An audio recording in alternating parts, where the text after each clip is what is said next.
Welcome to my channel. I'm Mikey MMA, and I'm going to be making MMA content. Thought I would start off my channel with a bang, top 100 MMA fighters of all time. So I was pretty bored during my econ class, and I decided, fuck it, I'm going to make a list, top 100 fighters of all time. So obviously this list isn't perfect, I'm a pretty new fan. I started watching like 2019, 2020, but I think I have a pretty good handle on the sport. I've watched a lot of older fights. I spend a lot of time on Tapology just looking at their records and shit. So I think I know enough to make a list. And, if you disagree with me, let me know in the comments. I am more than happy to hear constructive criticism or non-constructive criticism, Any interaction is interaction, helps the video get out. So please like, subscribe. And without further ado, let me get to the list. So here are the rules for the list. I don't know too much about the Unks in the early UFC Pride era, but I'm going off of my impression of their legacy and then how their wins stack up now. Also, I consider the entire career of a fighter, but their prime is weighed heavier than their post-prime. So someone like BJ Penn or Anderson Silva, who fell off really hard, that's going to be considered, but it's not weighed as heavily as their wins in their prime. And then also, fighters have gotten more skilled as the sport progresses. So more recent resumes are given more weight. This is going to be hard to digest for some of the older fans who started watching in the 90s or 2000s, but, fighters are better now. And so are their wins, So a lot of the unks who were in Pride in the early UFC, they're going to be on this list, but they're going to be towards the bottom. And then a lot of the new fighters who maybe don't have as long of a resume, but have a couple amazing wins, are going to be ranked pretty highly because those wins, in my mind, mean a lot more. I have some biased picks in the 100 to 95 range. But, once we get further down the list, I think my picks are going to be more clear cut. Maybe less hot takes. Maybe some hot takes still. I got some guys ranked pretty highly who maybe some other people wouldn't. But kind of my 100 to 95, I have some people who I like, who I just thought deserve a shout out. Maybe they wouldn't be on this list for some other people, but, I really like them. I really like their resumes. I really like what they've done in sport. And I think their legacies might be kind of underrated. So they're going to be on this list, and, maybe there's some people who deserve it more than them, but, it's my list. And yeah, finally, the best win category is listed from best to worst. I'm going to do my best to do this. Not everything's going to be perfect. But like, say you see someone who's an amazing fighter, but it's kind of towards the end of the best wins category. That kind of means that they were washed when they had this, when the person had the win over them. So, for example, Yair Rodriguez, you'll see him here.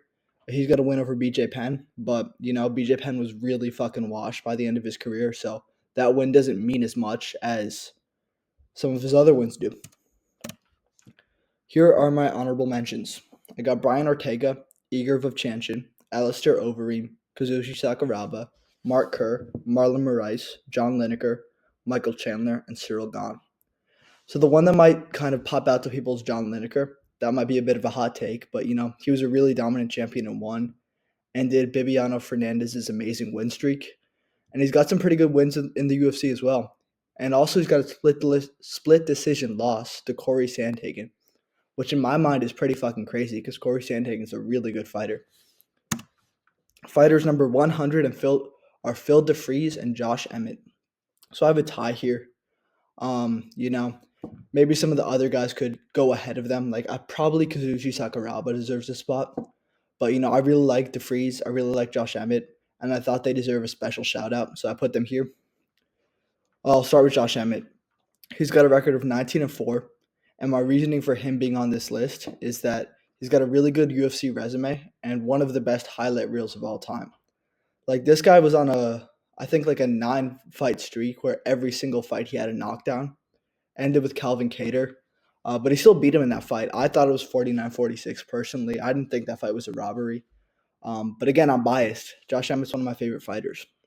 Anyways, his best wins are Michael Johnson, Bryce Mitchell, Dan Ige, Calvin Kattar, and Ricardo Lamas. I have Johnson and Mitchell at number 1 and 2 just because those knockouts were so crazy. Really, really good knockouts. Probably two of the best of all time. I thought Mitchell was one of the craziest ones I've ever seen. I thought Mitchell was dead there. Like, if you look in the photo, he was out for a really long time. It was sad to see because I like Bryce Mitchell a lot as well. But, really, really sick knockout. And Josh Emmett was an underdog in that fight too, which is crazy in my mind. I had some money on him on that one. Anyways, Phil DeFreeze. He's got a record of 26-6. And my reasoning for him being on this list is although he doesn't have the best wins, Augusto Sakai, Darko Stojic, Todd Duffy, not the best fighters. They're all not really ranked UFC level even, but, you know, 11 defenses in any sort of MMA organization, even if it's a more regional one, KSW is pretty legit. And, that kind of dominance deserves to be respected, and he deserves a spot on this list. Fighter number 99, Brandon Royval. This one probably is also a bit of a hot take. 17-7 isn't the best record, but he's got a lot of really, really good wins within the UFC. Brandon Moreno, Tatsuro Taira, Mateus Nicolau, Tim Elliott, Kai Kara-France, Charles Johnson, and Matt Schnell are all really good wins. That's like most of the UFC flyweight rankings right now, and I think he beats everyone who's not named Alexandre Pantoja right now. I think he's going to beat Manel Kape, and I think if Pantoja either retires or moves up, this guy will be the champ. So I think this is going to age pretty well, and I really do think that he deserves a spot on this list as well. Fighter number 98, Yair Rodriguez. This guy's a UFC featherweight interim champion. Bit of a undeserving belt, I would say. He was on the same card as the featherweight champ in Alexander Volkanovski. But, still, he's got that on his resume. And he's got wins over Josh Emmett, Chan Sung Jung, one of the best knockouts of all time as well. Washed up BJ Penn, Dan Hooker, Brian Ortega, and Jeremy Stevens. This guy's got a really good resume, and I don't know how much he's going to win going forward. He's supposed to fight Diego Lopez. He probably doesn't win that fight. So if I remake this list in maybe a year, he probably won't be on it. But as of right now, Yair Rodriguez, really, really good featherweight fighter, and I think he deserves a spot. Fighter number 97 is Kyoji Horiguchi. So he's got a record of 34-5, and both within and outside of the UFC, he's been pretty dominant. He's a defending Rizin and Bellator flyweight champion, and he's got wins over Hiromasa Ugi Kubo, Manel Kape, and Sergio Pettis, sorry. But yeah, he was probably the second best flyweight during the Demetrius Johnson era, and I think if he came back into the UFC, he would do a lot of damage now, even at his older age. So, again, I think this guy deserves a spot. Fighter number 96, Bibiano Fernandez. So, maybe some viewers won't know who this guy is, but he was one of the best ONE FC champions of all time. He was a double champ, and in the bantamweight division, he had 7 defenses, which is pretty crazy because, 7 defenses, man. In the UFC, that would be unheard of in the bantamweight division. The best of all time is 3, which is Dominic Cruz and Aljamain Sterling. So I think he deserves a spot here, even though he doesn't have any depth in his resume. He's got wins over Joachim Hansen and Nguyen. I don't even know who Nguyen is, but I had him on this list, so he must be some decent fighter. It kind of shows not the best resume, but just like Phil DeFreeze, he's got a lot of dominance in a lesser organization, so he deserves to be on this list. Definitely wouldn't have many higher, but Bibiano Fernandez, fighter number 96. Going on to 95, Ryan Bader. Record of 31-8. He was a double champ in Bellator. And he's got 2 wins over Fedor Emelianenko, even though he's washed. Pretty solid. Lyoto Machida, Antonio Nogueira, Rashad Evans, Rampage Jackson, Phil Davis, Linton Vassell, Muhammad Lawal, and Ovince St. Preux. So both within and outside of the UFC, he's got a lot of really, really good names on his resume. Even though some of them were pretty old when he fought them, that resume right there kind of goes to show just how good of a fighter this guy was. He's kind of old now, he just lost to Renan Ferreira. But in his prime, Ryan Bader was really, really legit. And I think he also deserves a spot here. Going on to fighter number 94, Patchy Mix. He's got a record of 20-1. And my reasoning for this is because he's a Bellator bantamweight champion with 2 defenses. And he's got multiple UFC level wins/title defenses. So he's got wins over Kyoji Horiguchi. He beat Magomedov twice, even though the second one was kind of dubious.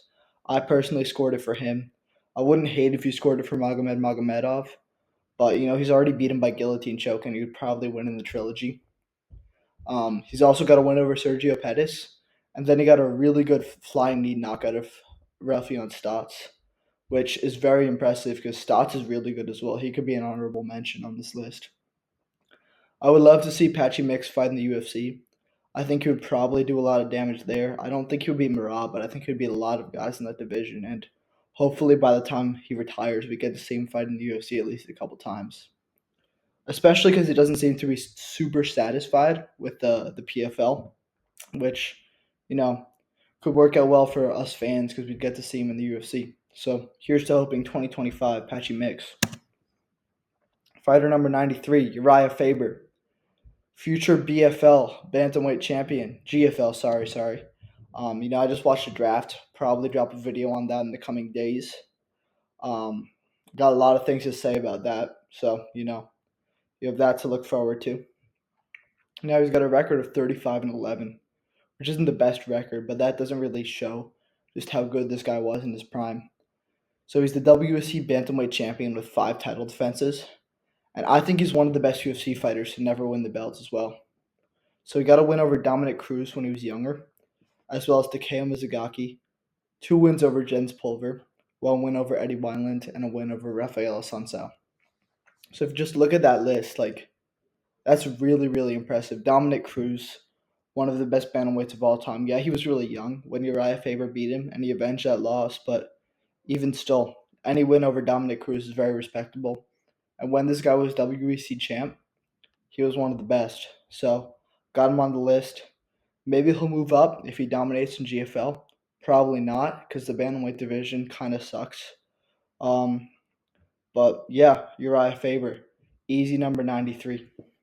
Maybe he could even be higher, but I have him at 93. Fighter number 92, Shinya Aoki. He's another one championship legend. He's been fighting for 20 years. He's still going strong. And, it's pretty crazy when a fighter has a submission named after him. He's got the Shinya Aoki lock, which actually Mikey Musumeci used against him in a grappling match, which is pretty crazy. Love to see him fight MMA. I think he would do pretty well. Anyways, Shinya Aoki's got a win over Eddie Alvarez, win over John Lineker, win over Kale Uno, and a win over Joaquim Hansen. So although he doesn't have the most stacked resume, only 4 amazing wins out of 48 isn't the best. But Eddie Alvarez is on this list. John Lineker was an honorable mention. And just like this guy's longevity in his career, I think he definitely deserves a spot. That's Shinya Aoki. On to the next one. Fighter number 91, Corey the Sandman Sandhagen. So this is definitely a more biased pick. I really like this guy. I actually met him in the sand dunes in Colorado, which I think is pretty cool. Just randomly bumped into him. Sick guy. Record of 17-5. He never held the belt. He probably won't hold the belt just because Merab's so dominant. But I do think he matches up pretty well against Merab just because he's got really good wrestling and very solid striking as well. His striking, I think, has kind of deteriorated, but his wrestling has improved. So maybe he'll beat Merab. Probably not, but I think he could get a shot if he gets 1 or 2 more wins. And he took Umar to a pretty close decision, defended a lot of his takedowns until the 5th round. So yeah, really, really good fighter. Now on to his best wins: John Lineker, Cheeto Vera, crazy split decision by the way. That was bullshit. Rob Font, Song Yidong, Marlon Moraes, Frankie Edgar, and Rafael Assunção. That's 7 amazing wins. This guy's a fantastic fighter, and yeah, nothing really else to say about Corey Sandhagen. I think he deserves a spot on this list. Maybe not fighter number 91, but I think he deserves a spot. Fighter number 90, Cody Garbrandt. No love.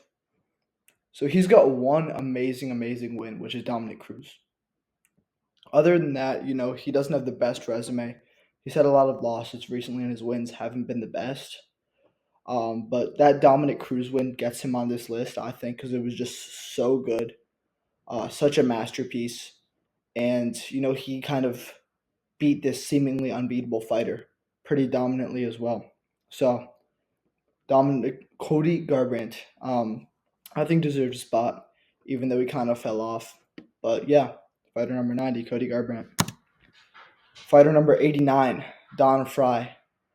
So Don Fry, I think he's on this list because he was really, really impressive back in the day. He's got a um, two-time UFC tournament champion, and he has one of the most crazy fights of all time with Yoshihiro Takayama, who's kind of a bum, but just that fight was so sick. Like every other Instagram reel I have of the UFC is just those two slugging it out. So yeah, Don Fry, really, really good fighter. Um, his resume doesn't really stack up now, but he's got a win over Ken Shamrock and two UFC tournament champion is pretty good. So we still have him on this list, even though he's not that high. Fighter number 88, Vadim Nemkov. He actually won today against Tim Johnson, who is not on his best wins list because Tim Johnson kind of sucks. But he's the Bellator light heavyweight champion, and he's been really, really dominant outside of the UFC. He's got a lot of wins over UFC legends and people who are also on this list. He's beat Ryan Bader, he beat Yoel Romero, he's beat Corey Anderson, and he's beat Phil Davis twice. So those four names are all really impressive, and I think this guy could do a lot of damage in the UFC as a heavyweight now. Um, I don't know how much damage. He probably loses to Tom Aspinall and Jones, but he's really good, and I think he deserves a spot here. Fighter number 87, Johnny Evlin, another Bellator legend, undefeated at 16-0. He's the Bellator middleweight champion with two title defenses. And then he's also the PFL Super Fights middleweight champion, which is kind of just the Bellator belt, just reskinned. But I listed it as another one just because that's what they call it now. Another guy who's not super satisfied with the PFL, probably going to be in the UFC sooner rather than later. At least I hope so, because he's kind of getting older. Onto his best wins. Gegard Mousasi, Fabian Edwards, Impa Kasanganay, and Anatoly Tokov. Gegard Mousasi, I think that one kind of speaks for itself. Gegard's a really, really good fighter. He's on this list higher up just because his resume is a little more complete. 2 wins over Fabian Edwards isn't bad. He's not as good as his brother, but still a pretty decent fighter. And then Impa. I thought Impa won that fight, to be honest, but I understand how they scored it for Johnny Eblen, and a win over Impa Kasanganay is really impressive, especially at middleweight. Um, at light heavyweight, maybe not so much because he's undersized, but Johnny Eblen beat him at middleweight, and he's a really good fighter as well. And then Anatoly Tokov, not the best fighter, but he's got a really good record, and he's a pretty decent fighter. So I have that one there as well. Johnny Eblen, really, really good fighter. Probably not the champ at middleweight in the UFC, but he could do a lot of damage, especially because he's such a good cardio wrestler. He's kind of like a middleweight Marab. So I think he could match up really well against the top of that division, especially someone like Khamzat Chimaev, who is probably a future champion and does not have the best cardio. And Johnny Eblen really doesn't fade. So, maybe he could be a UFC champion in the future. I would like to see that. Fight number 86, Jacare Souza. Doesn't have the best record, 26 wins, 10 losses, but in his prime, he was such a good fighter. He was a Strikeforce middleweight champion, and he's got wins over legends such as Chris Weidman, Gegard Mousasi, Vitor Belfort, Yushin Okami, Robbie Lawler, and then some pretty solid wins as well over Derek Brunson, Mayhem Miller, and Tim Kennedy. This guy's like one of the most dangerous BJJ fighters of all time, and in his prime, he was so good. He kind of fell off towards the end, as I said earlier, but I think he deserves to be on this list just because of his dominance in Strikeforce and the depth of his resume. He's got wins over tons of legends, and yeah, that's Jacare. Fighter number 85, Yoel Romero, Soldier of God. He's got a record of 16-7, but that doesn't really show just how good this guy was. All of those 7 losses were really, really close for the most part. A split decision over Israel Adesanya that was a really, really uneventful fight, but could have gone his way if the judges were different. Um, He's one of the best UFC fighters to never win gold. And yeah, in another world, maybe if he didn't start so late into MMA, he could be a champion. He's got wins over Chris Weidman, Luke Rockhold, Jacare, Lyoto Machida, Derek Brunson, Tim Kennedy, Melvin Manhoef, and Thiago Santos. The Thiago Santos win doesn't really stack up that well just because Santos was super old and pretty washed himself. But, wins over Weidman and Rockhold, really, really impressive. Um, yeah, this guy could be champ. He was in a couple really close fights with Robert Whitaker as well. And maybe if those were scored differently, we would have a much higher up Yoel Romero on this list. But I think he definitely deserves a spot. And, being the 85th best fighter of all time is very impressive. So that's Yoel Romero. Fighter number 84, Tony Ferguson, El Kakui, somehow got drafted into the GFL. I don't really understand that. I don't see him adding a whole lot of value to the LA team. But, he seems pretty driven. And I would love to see him get a win. He was an interim lightweight champion, and as his nickname El Kakui suggests, he really was the boogeyman of the lightweight division. He has the longest win streak of the lightweight division, tied with Khabib, and he's got really good wins over Dos Anjos, Anthony Pettis, Cowboy Cerrone, Kevin Lee, Edson Barboza, and Josh Thompson. Um, the rest of his win streak wasn't the best, but those 6 wins are really impressive. And for a time there, people were saying this guy was the best in the division. I would have loved to see him get the undisputed gold, maybe get bumped up, but Conor McGregor was stalling at that time. So yeah, it kind of sucks to see. But Tony Ferguson, really, really good fighter in his prime. Not so much now, but he definitely deserves a spot here. And maybe we'll see him get a win in 2025. Probably not, but one can hope. Fighter number 83, Eddie Alvarez, the Underground King. So this guy's fighting in BKFC tonight. Probably when this video drops, you'll know who won that. I'm not really counting BKFC on this list, but I have him beating Jeremy Stevens. We'll see how that ages. So this guy was a UFC lightweight champion and a Bellator lightweight champion, and he's got really good wins over Anthony Pettis, Rafael Dos Anjos, Justin Gaethje, Patricio Freire, Shinya Aoki, Michael Chandler, and Gilbert Melendez. So this guy is another fighter who kind of fell off pretty bad towards the end of his career. But in his prime, in his Bellator career, this guy was really, really good. And even the UFC, he won the belt. He did lose it to McGregor pretty embarrassingly, but, there's no shame in losing to Prime McGregor. And just because of his resume and his championship history, definitely deserves a spot on this list, even though it's not the highest spot. Eddie Alvarez, number 83. Now, number 82, Renan Barão. He's another guy who kind of fell off towards the end of his career. And another guy who's drafted into the GFL. So, doesn't say the best about the GFL. I had a lot of people who I was hoping would get drafted that didn't. Kind of lost their spots to more big names who don't have the best likelihood to be super competitive in 2025. But back to Renan Barão.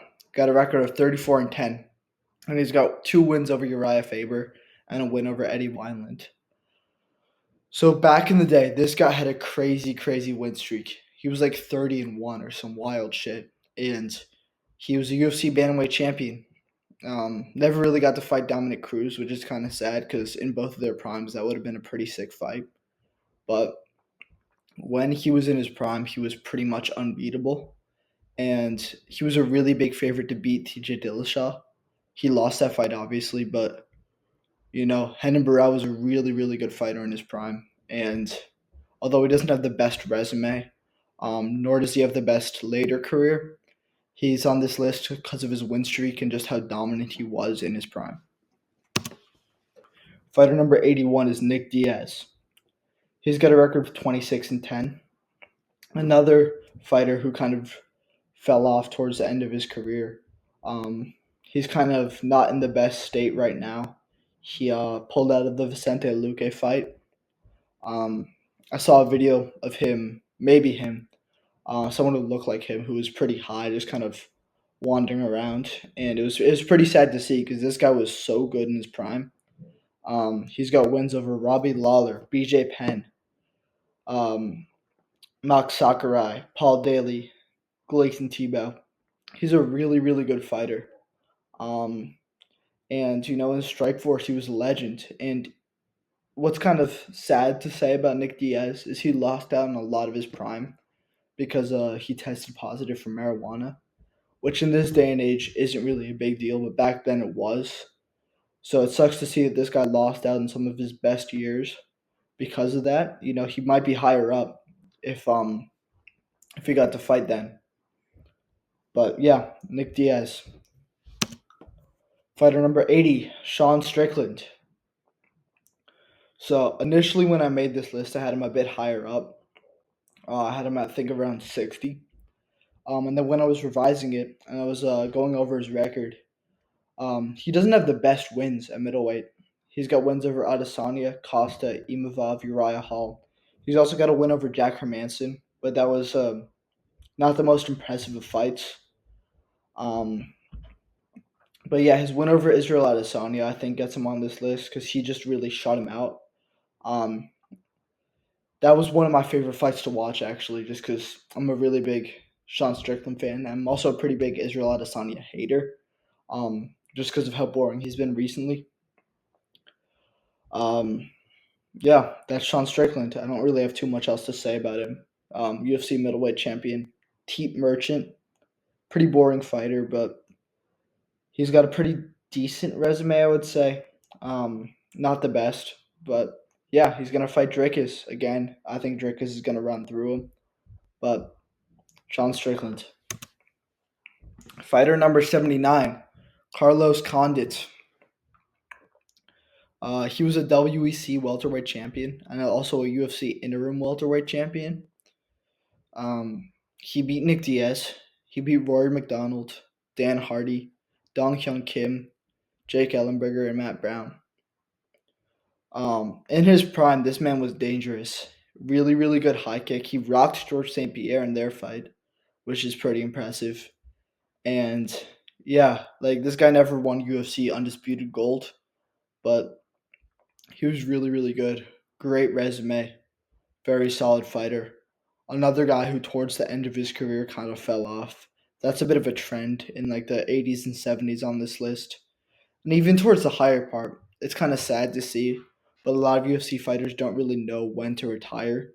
So they end up going on a bit of a losing streak towards the end of their careers. Maybe I'll make a video about that as well. But yeah, Carlos Condit. Fighter number 78, Edson Barboza. So it might seem a little weird that this guy's this high on the list because he was never a champion. He never fought for gold either, I don't think. But he's got some of the best knockouts of all time. And he's also, I think, got one of the best resumes in UFC history. Not really including wins or losses, just people who he fought. This guy fought a ton of amazing names. He fought Khabib. That's actually one of Khabib's better wins, I think, is beating Edson Barboza. So, going over Edson Barboza's wins.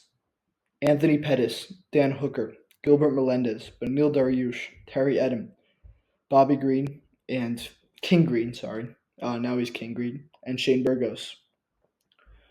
Terry Edom and Shane Burgos aren't really the best fighters, but those knockouts were just so crazy I had to include them on this list. He's also got a really good KO over Benil Dariush. And, you know, he could probably be lower, but just because of the caliber of his knockouts and the caliber of his resume, I think he deserves a spot, even though he doesn't have the best record. And I don't really think he has the best current career. He's probably going to lose to Steve Garcia. He's probably going to get knocked out in that fight just because Steve Garcia's on such a run. But he's really, really good. And even at his older age, he's doing some damage and safely in the rankings. So, Edson Barboza. Fighter number 77 is Alexander Gustafsson. He's got a record of 18-8, and he's on this list due to his close fights with Jones and Cormier. as well as wins over multiple UFC champions. He's another one of those guys who's always on like that best fighters to never win UFC gold list. I think he's a little bit overrated, which is why he's at 77. But, his wins really stack up. Glover Teixeira, Jan Blachowicz, Shogun Hua, three former champions, three guys who are also on this list, as well as Vladimir Matyushenko, who was a solid UFC contender back in his day. But it's really those top three wins that kind of cement Gustafsson on this list, just because those guys are all so good and former champions in their own right. Fighter number 76 is Joseph Benavidez. So my reasoning for him being on this list is he's another one of those fighters who's like one of the best to never win UFC gold. He's got a win over Henry Cejudo, which is pretty crazy. Eddie Wineland, Ian McCall, Josier Formiga, Tim Elliott, Ali Bagatinov, um, Ronnie Yaya, Alex Perez. Like, this resume is insane, and he would probably be the flyweight champion if not for Demetrius Johnson or Davison Figueiredo. He's got, I think, three or four. I think he had four title shots in his career, which is insane, and just kind of goes to show both how good he was and kind of how shallow the flyweight division used to be. But this guy's really good, and his resume speaks for itself. Um, yeah, that's kind of all I have to say about Joseph Benavidez. Sorry if I'm kind of like stuttering a lot in this video. I'm trying to get over all of it, and yeah, I'm trying to do this as much as possible in one take, just to kind of make it genuine and kind of make it feel like a conversation. I feel like that's the best way to kind of make and consume content. Makes it more interesting, and yeah, it seems less staged. Anyway, Joseph Benavidez on to fighter number 75, Anthony Rumble Johnson. Amazing fighter in his prime. I think this guy's got the most knockouts in different weight divisions. He fought welterweight, which is crazy because he's fucking jacked. Then he also fought middleweight, light heavyweight, and heavyweight, and he's got a knockout in each of them. And this guy's got crazy wins too. Glover Teixeira, Alexander Gustafsson, Minotauro, Ryan Bader, Andrei Arlovsky, Phil Davis, and Dan Hardy. And when you see that list, like those guys are all in different weight divisions, and he was knocking them all out. He was never UFC champion. He challenged for the belt, I think, twice under DC, and I think he dropped him as well. But he never really got to hold gold, which is kind of sad because this guy was so good.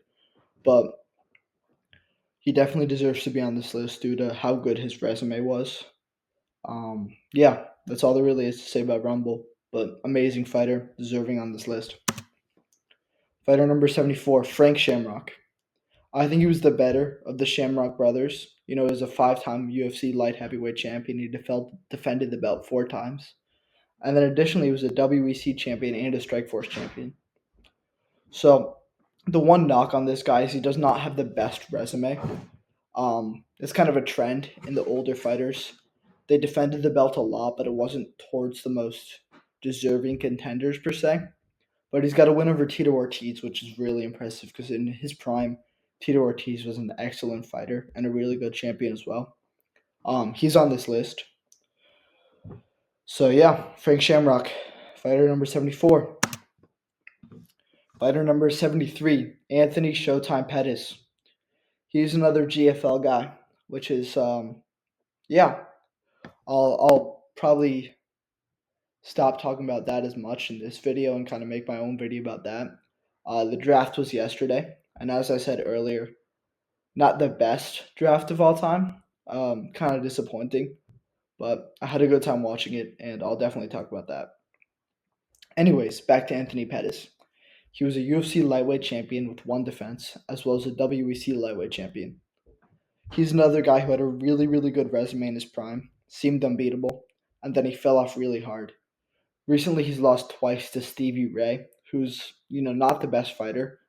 But yeah, in his prime, this guy was really, really good. He's got a win over Charles Oliveira, two wins over Cowboy when Cowboy was like a dangerous contender, two wins over Benson Henderson, a win over Josh Thompson, a win over Michael Chiesa, Jim Miller, Gilbert Melendez, and Joe Lozon.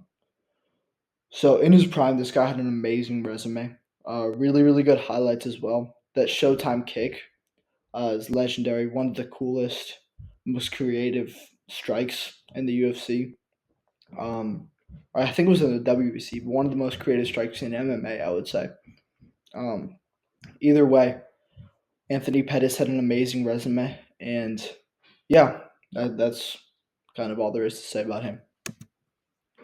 Fighter number 72, Luke Rockhold, another GFL guy. Great. So he was a UFC middleweight champion, as well as a Strikeforce champion with 2 defenses. He's got wins over Chris Weidman. He ended Chris Weidman's title reign, as well as Lyoto Machida, Michael Bisping, Tim Kennedy, and Jacare Souza. So he's not much higher on this list just because, again, he kind of fell off towards the end. He lost against Bisping in that title fight, one of the greatest upsets of all time. But he's got really, really good wins. Although he doesn't have the most stacked resume, all 5 of those guys are legends. Um, and yeah, he was a UFC middleweight champion, and that I think means a lot because the middleweights, um, other than during the Israel Adesanya era, has been a categorically good division. I think it's kind of on a resurgence now, and back then it was really good as well. And beating Chris Weidman, I think, is quite impressive. So Luke Rockhold at 72. Fighter number 71 is Frank Mir. So he does not have the best record. I'll just start off by saying that 19-13. Um, he's another guy in the GFL. That's big trend with the kind of the unks on this list. Is a lot of them are going to fight again in the GFL.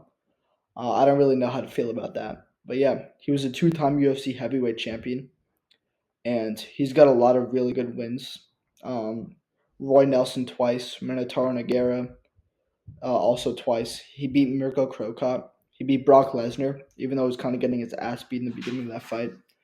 Then also Tim Sylvia, um, Bigfoot Silva, Chet Congo, and Todd Duffy.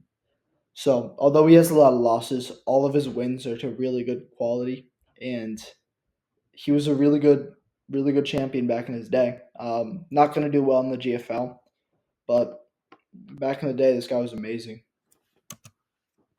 Fighter number 70, Bas Rutten. This is one of the guys who fought back in the older days, who I think still has a really good record. 28-4-1 is quite impressive. And he was one of the first UFC heavyweight champions, as well as a 4-time Pancrase champion. His resume wasn't the best, but he's got 2 wins over Frank Shamrock, 2 wins over Maurice Smith, who doesn't have the best record himself, but was a UFC champion, as well as a win over Kevin Randleman, as well as a win over Funaki. I don't know who Funaki is, but he had a good record, so I included him on this. Yeah, Bas Rutten. Fighter number 69, Rashad Evans. Another GFL guy, sorry. 28-1 is his record. He was a UFC light heavyweight champion, and he's got a really good overall resume.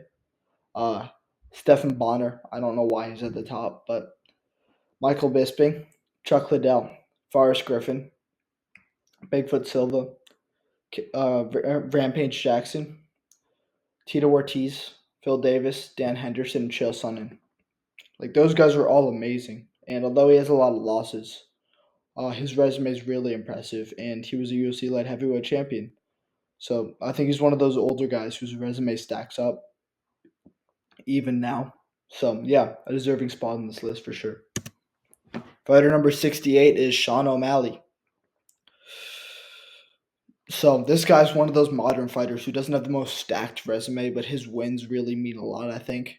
Aljamain Sterling, he knocked him out. Piotr Jan in a bit of a controversial decision, but he still did beat him, as well as Cheeto Vera and Eddie Wineland. The Vera win and the Wineland win don't mean a whole lot, especially because Wineland was pretty old when he lost to him. But that Sterling win and that Jan win are both really impressive because those guys were pretty dominant champions in their own right and are both on this list as well. So yeah, Sean O'Malley is number 68. Fighter number 67 is Big Nog, Antonio Rodrigo Nogueira, Minotauro. Another one of those fighters who fell off towards the end. But yeah, really good wins in his prime. Mark Coleman, Bob Sapp, Dan Henderson, Crow Cop. Verdum, Barnett, Sylvia, Couture, Schaub. In his prime, this guy was an amazing fighter. Really, really dangerous in Pride and in the UFC. This guy was one of kind of those nightmare fighters in his prime. And yeah, he did lose a lot in the end, but 34-10 is still a pretty solid record. I'm surprised this guy's not in the GFL, honestly, but yeah, really good fighter. Fighter number 66 is Vitor Belfort. He's got a record of 26-14, and he was a UFC champion in both the middleweight and the light heavyweight divisions. TRT Vitor was a scary fighter back when TRT was allowed. I think it should still be allowed. I want my fighters roided up. I want less wrestling and more crazy knockouts personally. I think the UFC, as far as I can tell, I obviously wasn't watching back then because I was a little kid, but I think that back then seems a lot crazier and a lot more hectic, and I would love to see that again. So, this is my official call to the UFC to let the fighters roid. So, Vitor Belfort's best wins: Dan Henderson twice, Luke Rockhold, Michael Bisping, Rumble Johnson, Rich Franklin, Randy Couture, and Vanderlei Silva. All those guys are on the list, and all those guys are really, really good wins. And yeah, this guy fell off a lot, and he was pretty inconsistent, even in his best. But all those wins are amazing, and this guy was really, really dangerous. And when he won dominantly, especially when he was TRT Vitor. And, I got a mullet too. This guy's got a mullet, so shout out. Fighter number 65, Patricio Freire, Patricky Pitbull. Or Patricio Pitbull, sorry. Patricky's his brother. Um, this guy was really good. He still is really good. Free agent right now. Hopefully the UFC does pick him up. He's got a record of 36-7. He was a two-time Bellator featherweight champion with 6 defenses, and he was a Bellator lightweight champion as well. So he's got that double champ status. He's got a win over Michael Chandler, a win over AJ McKee Jr., win over Juan Archuleta, Adam Boric, 2 wins over Wilson Hayes, and a win over Jeremy Kennedy. So, not a lot of his wins are like UFC level, but he does have a win over Michael Chandler. And I think AJ McKee Jr., either in the lightweight or the featherweight division, would do some damage in the UFC. And this guy's on this list, and very high on this list, just because of his dominance in his prime. This guy was really good back in his day, and still pretty good now, but back in the day, this guy was amazing. And, beating Michael Chandler in his prime is very impressive. So, yeah, Patricio Freire. Fighter number 64, the Assassin Baby, Brandon Moreno. He's got a record of 22-8-2. Not the best record, but this guy was a 2-time UFC flyweight champion. He's got 2 wins over Davison Figueiredo, as well as Brandon Royval, Kai Kara France, Jesse A. Formiga, and Amir Albazi. This guy's still really good now, and maybe could be champion in the future again. But, um, yeah, Brandon Moreno. He's not higher in this list just because of his losses to Pantoja and his overall not the best record and the fact that he didn't defend the belt. But he definitely deserves a spot due to his 2-time flyweight champion status and his 2 wins over Figueiredo, who's an excellent fighter. Fighter number 63, Justin Gaethje. This guy, really, really impressive fighter. Awesome violence whenever this guy fights. He's a UFC interim champion, as well as a World Series of Fighting lightweight champion with 5 defenses. Um, for those who don't know, World Series of Fighting is what PFL is now, and back in the day, that organization was pretty competitive with the UFC, and yeah, on to his best wins: Dustin Poirier, Rafael Fiziev. He ended Tony Ferguson's lightweight win streak. James Vick, Edson Barboza, Michael Johnson, Cowboy Cerrone, Michael Chandler, and Luis Palomino. Those kind of seem out of order. Sorry about that. But yeah, this guy's insane. All action, all violence, and really, really impressive resume. He stopped a lot of those surging fighters coming up, like Rafael Fiziev, James Vick. as well as he's beaten a lot of older amazing fighters like Dustin Poirier and Tony Ferguson. And he's not done with his career yet. He's fighting Dan Hooker soon. I think he wins that fight. Um, I'll definitely do predictions going forward as well with this channel. But yeah, that's Justin Gaethje. Fighter number 62, Robbie Lawler. This guy's so good, man. He doesn't have the best record, 30 wins, 16 losses, but I think he's one of those fighters who kind of got to go out with an amazing knockout. He beat Nico Price in 38 seconds, which is super impressive. Not because Nico Price is good, but because Robbie Lawler was pretty old at the time, and he had announced that was going to be his last fight, and he got to go out in the most impressive way possible. So I'm super happy for that. He was a UFC welterweight champion with two defenses, as well as an Elite XC champion. Um, his best wins, obviously, Rory McDonald. Um, the rematch in that fight was so good, and I think that's one of the best fights of all time. He's got a win over Nick Diaz, a win over Cowboy Cerrone, Carlos Condit, Johnny Hendricks, Matt Brown, Frank Trigg, Melvin Manhoef, Josh Koscheck, and Jake Ellenberger. Not all of those guys are the best, but that's a pretty respectable welterweight resume. And although he has a lot of losses, he's on this list both because of his resume and just how violent and exciting his fights were. And anytime you saw that Robbie Lawler was fighting, win or loss, it was always going to be a banger. So, yeah, Robbie Lawler, deserving fighter on this list, and you know, I'm glad he got to end on a good note. Fighter number 61, Tom Aspinall. So I think this guy has the potential to be a hell of a lot higher. He's still pretty young in his career, only 15-3, and he's the UFC interim champion right now with one defense. Um, he's got a win over Blades, Sergey Pavlovich, and Alexander Volkov, Sergey Spivak, Andrei Arlovsky when he was pretty washed, as well as Marcin Tybura. He's really ran through the UFC heavyweight division. That's six guys, five of which are ranked right now, and five of which were in the top 10.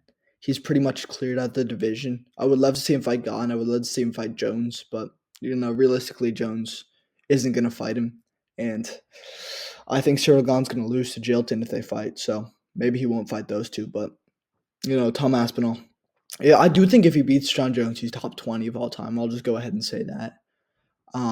This guy's sick, and I do think he does beat John Jones if they do fight. Fighter number 60, Brock Lesnar. This guy's record is shit. I'll just go ahead and say that too. He's 5-3. Should be 6-3 because he did beat Mark Hunt, but it was overturned because shockingly this guy popped for steroids. I know it's crazy looking at him, but yeah. Brock Lesnar, UFC heavyweight champion with two defenses. He's beat Shane Carwin, Frank Mir, Randy Couture, Heath Herring. So out of his 5 wins, 4 of them are on the best wins category, which I do think is pretty impressive. And Shane Carwin, Frank Mir, and Randy Couture are all legends. So although he does have a lot of losses as well, this guy's beaten a lot of amazing guys. And just because that he had 2 defenses in the UFC heavyweight division, I think that deserves a spot on this list just because the heavyweight division is pretty hard historically to defend the belt a lot just because everyone's so live for a knockout. So yeah, Brock Lesnar, fighter number 60. Fighter number 59, Quentin Rampage Jackson. Shout out to the Jackson podcast. Kevin Holland had a pretty interesting crash out a couple weeks ago. Kind of made me lose a lot of respect for the guy just because he was so disrespectful to Rampage, who's one of the legends in the sport. And this guy was a UFC light heavyweight champion with one defense, as well as a Bellator champion. He's got wins over Fabio Maldonado, Muhammad Lawal, Vanderlei Silva, Lyoto Machida, Chuck Liddell twice, Ricardo Arona, Murilo Bustamante, Kevin Randleman, and Igor Vukchanshin. So really impressive resume. Although he does have a lot of losses, he's beaten a lot of amazing guys. Super, super dangerous in his prime, and very deserving of the 59 spot, I think. Fighter number 58, Mirko Filipovic. So, full disclosure, when I first made this list, this guy was a lot lower on it. And then I was looking at his resume, and I was like, holy shit. This guy's a lot of insane wins. And very impressive fighter. Didn't have the best UFC career, but in his prime at Pride, he was so dangerous. And then as well, after the UFC, this guy hopped on a good cycle and went on a 10-fight win streak to end his career.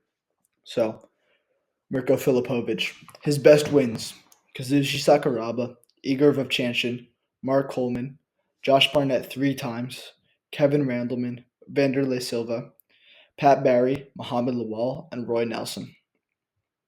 So, like, that resume kind of speaks for itself. He's also beat Satoshi Ishii twice, who wasn't the best fighter, but still pretty decent.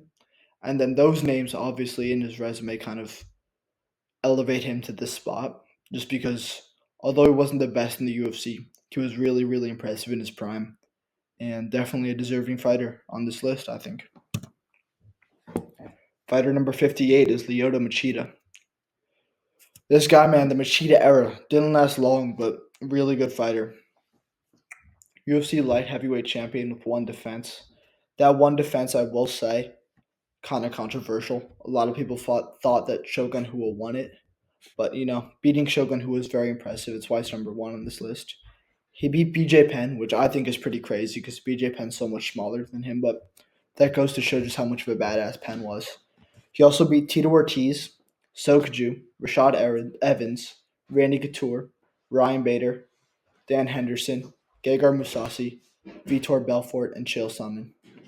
So, yeah, this list is kind of out of order. Sorry about that. But yeah, those are all amazing wins. Really impressive. This guy's also in the GFL, which is fucking crazy to me because the GFL signing all the unks, which is wild. But yeah, amazing resume. Super deserving to be on this list. Another fighter who did kind of fall off. But yeah, in his prime, man, Lyoto Machida, the Dragon. Also, his knockouts were crazy. That front kick, man, Lyoto Machida. Fighter number 56, JDS, Junior Dos Santos. He's got a record of 20-10. Another guy who's in the GFL, actually. Another guy who had a fall off. Kind of a trend. Anyways, UFC heavyweight champion with one defense, and he's got an insane resume. Fabricio Verdum, Stefan Struve, Mirko Krokop, Frank Mir, Shane Carwin, Gabriel Gonzaga, Roy Nelson, Mark Hunt, Stipe. Stipe should be higher on the best wins list. I'm sorry about that again. Ben Rothwell, Derek Lewis, and Tai Tuivasa. This guy, man, he was only fighting killers. Like, all those guys are insane. And in the heavyweight division, especially, like, beating all those guys is really impressive just because of how live everyone is for a knockout. And this guy beat them all. So, yeah, in his prime, man, JDS, dangerous fighter. Fighter number 55, Vanderlei Silva. This guy, man, crazy. In his prime, man, in Pride, this guy was so dangerous. He was a Pride FC middleweight champion, as well as a 2003 middleweight Pride Grand Prix winner. Um, I don't really know exactly how Pride works, but I think they have champions and Grand Prix, and he won both of them, which is super impressive. He's got 3 wins over Sakuraba, 2 wins over Rampage, win over Hikaru Arona, Kong Lee, Michael Bisping, Keith Jardine, Dan Henderson, and Czech Congo. So, yeah, very impressive resume. He also kind of beat a bunch of bums in Pride. But in his prime, man, this guy was sick. And yeah, he also did fall off a bit, but that's kind of to be expected with a lot of the older fighters. This guy was initially signed to the GFL, and then that got a lot of controversy, so they bumped him up to being like a team manager, which I think is good. I respect that a lot. Kind of they listen to the controversy and they listen to constructive criticism, which I think is one of the stronger points about the GFL. I'll talk about that in the video as well, but I respect the fact that it seems to me that all the higher ups in the GFL are fight fans and they kind of understand what people want to some extent. So yeah, Vanderlei Silva, fighter number 55. Fighter number 54, Michael Bisping. The Count. He's got a record of 30-9 and is a UFC middleweight champion with one defense. So this guy probably could be a bit lower on the list, but he beat Anderson Silva when he was a bit out of his prime, as well as Luke Rockhold in one of the greatest upsets in UFC history, as well as Kung Lee and Dan Henderson, which was his one title defense. So although this guy doesn't have the most stacked resume, and he did kind of fall off towards the end. He lost to GSP and Gastelum. This guy was like a anywhere, anytime kind of fighter, and he fought with one eye too, which is really impressive. So this guy, really, really good fighter. Kind of two marquee wins, that Silva win, that Rockhold win, are kind of what elevate him here. Especially because the Rockhold win was such an impressive upset. Yeah, looking back on it, maybe I wouldn't put him this high, but yeah, that's Michael Bisping. Fighter number 53 is Jens Pulver. So he's one of those fighters who's kind of this high on the list just because of how he was so influential in the sport. He was the first UFC lightweight champion, and the lightweight division's kind of always been the UFC's best division. And this guy beat BJ Penn, he beat Kel Uno, and he beat Cub Swanson. Um, Kind of what puts him this high is his win over BJ Penn, just because BJ Penn in his prime was so good.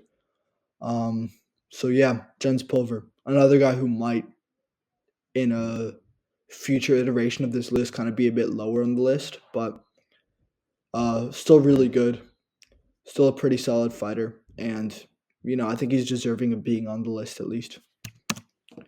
Fighter number 52, Davison Figueiredo. So he was another two-time flyweight UFC champion, and this guy had two defenses. He beat Joe Benavidez twice, both really, really dominantly. He beat Pantoja. He beat Brandon Moreno, Cody Garbrandt, Cheeto Vera, Rob Font, Tim Elliott, and Jared Brooks. So this guy cleared out the flyweight division in his prime, and now he's kind of doing some damage in the bantamweight division, which is what puts him pretty high on this list, just because in his older age, he's still able to be pretty dominant and pretty dangerous at a higher weight class, which is quite impressive, I think.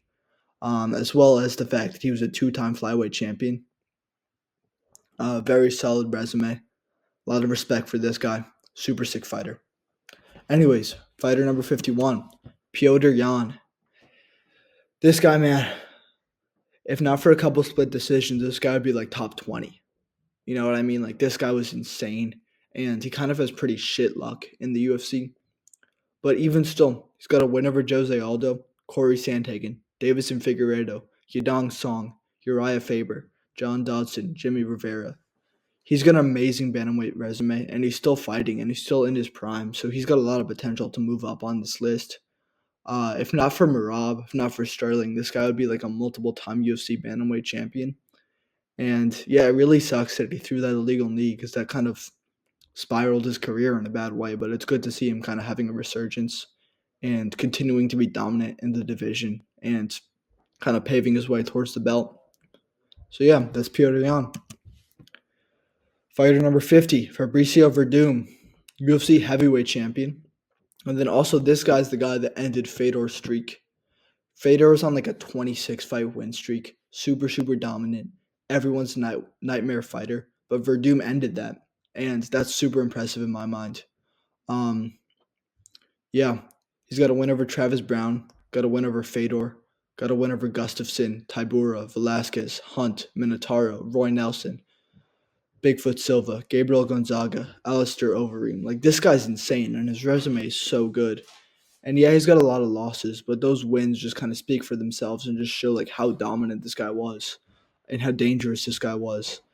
Um, I think it was against Roy Nelson when he got that like crazy flying kick in like the first 2 seconds of the fight.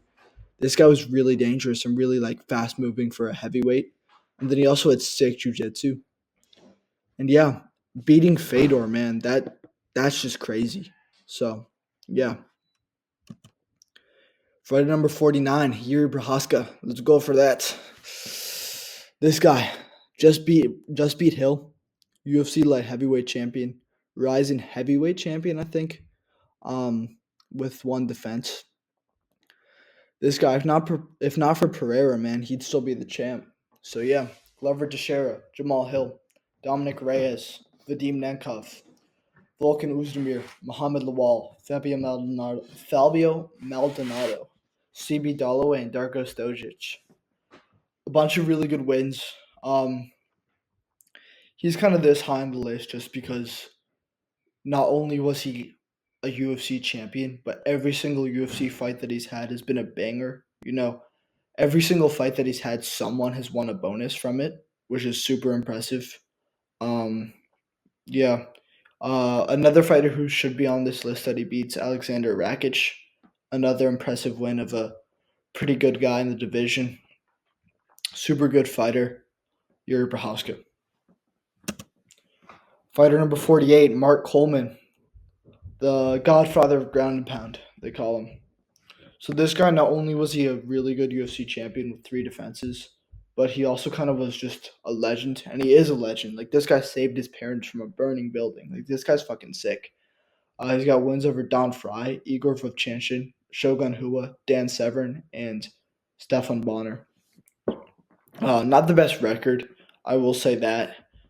He has lost a lot. 16-10 is not amazing, but in his prime, man, this guy was so good, and yeah, one of the best unks, I think. So yeah, Mark Coleman. All right, so we're back. Sorry about that jump cut. I got a little bit burnt out from all the yapping, but we're back. I'm gonna try and film the rest of this in one cut, as much as I can. Um, yeah, I had to make myself a protein shake, get those macros in. You know how it is. But yeah, fighter number 47 is Glover Teixeira. So this guy's got a record of 33-9. UFC light heavyweight champion. Wins over Jan Blachowicz, Rampage Jackson, Rashad Evans, Ryan Bader, Thiago Santos, Nikita Krylov, Anthony Smith, Jared Cannonier, Ovince St. Preux. Insane resume. A very good modern day light heavyweight resume.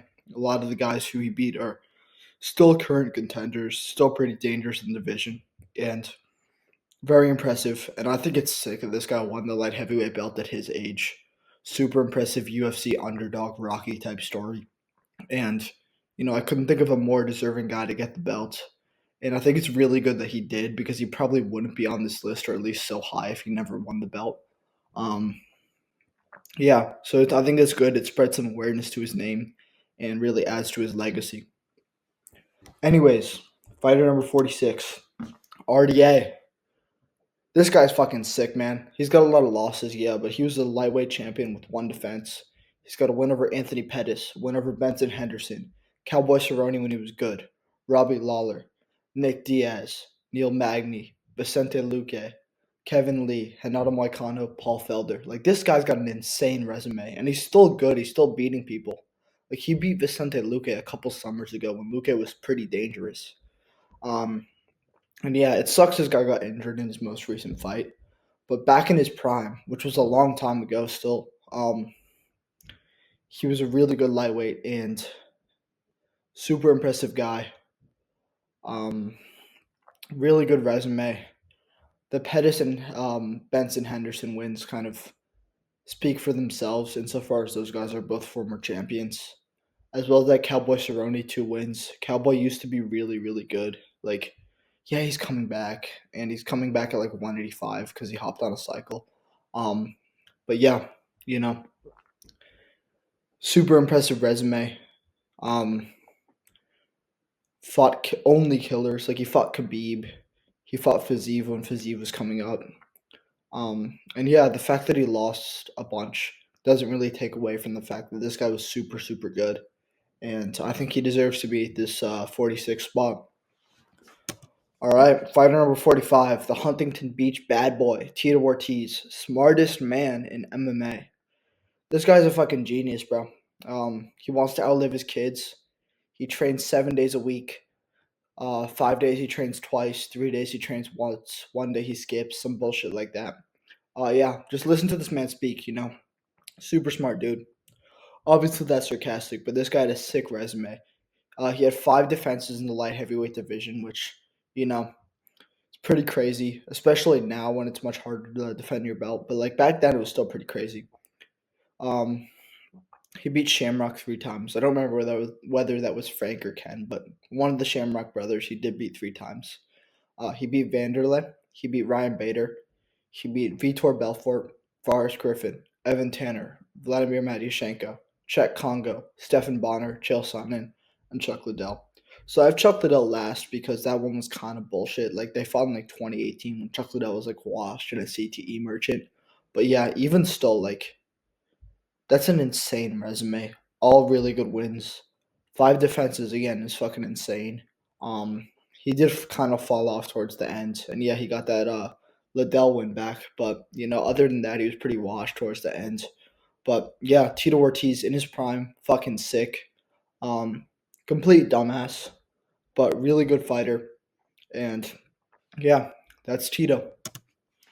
Fighter number 44, EPO Merchant, TJ Dillashaw. Um, this guy's really good. 17-5, two-time UFC bantamweight champion with 3 total defenses. Beat Cody Garbrandt twice, Renan Barão twice, Corey Sandhagen, John Lineker, Rafael Assunção. Corey Sandhagen win, I will say, split decision, kind of a robbery. Yes, I'm biased, I'll admit it, but yeah, I scored that one for Corey. Anyways, these wins are really impressive, and in the bantamweight division, which is another one of those divisions where it's super hard to defend your belt multiple times, TJ Dillashaw was like one of the greats and one of the guys who did do that, and he ended Barrao's streak. He ended Cody Garbrandt's undefeated streak. Really dangerous guy in his prime. It sucks that this man had so many injuries and that he lost so much of his career because he decided to be on EPOs. Again, something that I personally think should be allowed in MMA because it makes fighting better. But yeah, this guy was super, super dangerous. In this photo, you can kind of see like one of his shoulders is kind of fucked up, um, which is sad because I would love to have seen this guy fight more, and I would have loved to seen this guy, you know, get the belt back, but he didn't. And yeah, TJ Dillashaw, really impressive fighter, cool dude, and yeah, that's TJ.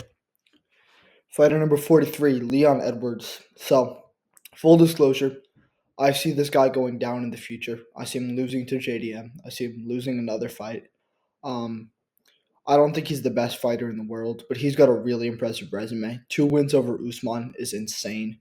Um, Defending the welterweight championship twice is pretty good. He beat Colby. He beat RDA. He beat Nate Diaz. He beat Vicente Luque. He beat Gunnar Nelson, and he beat Cowboy.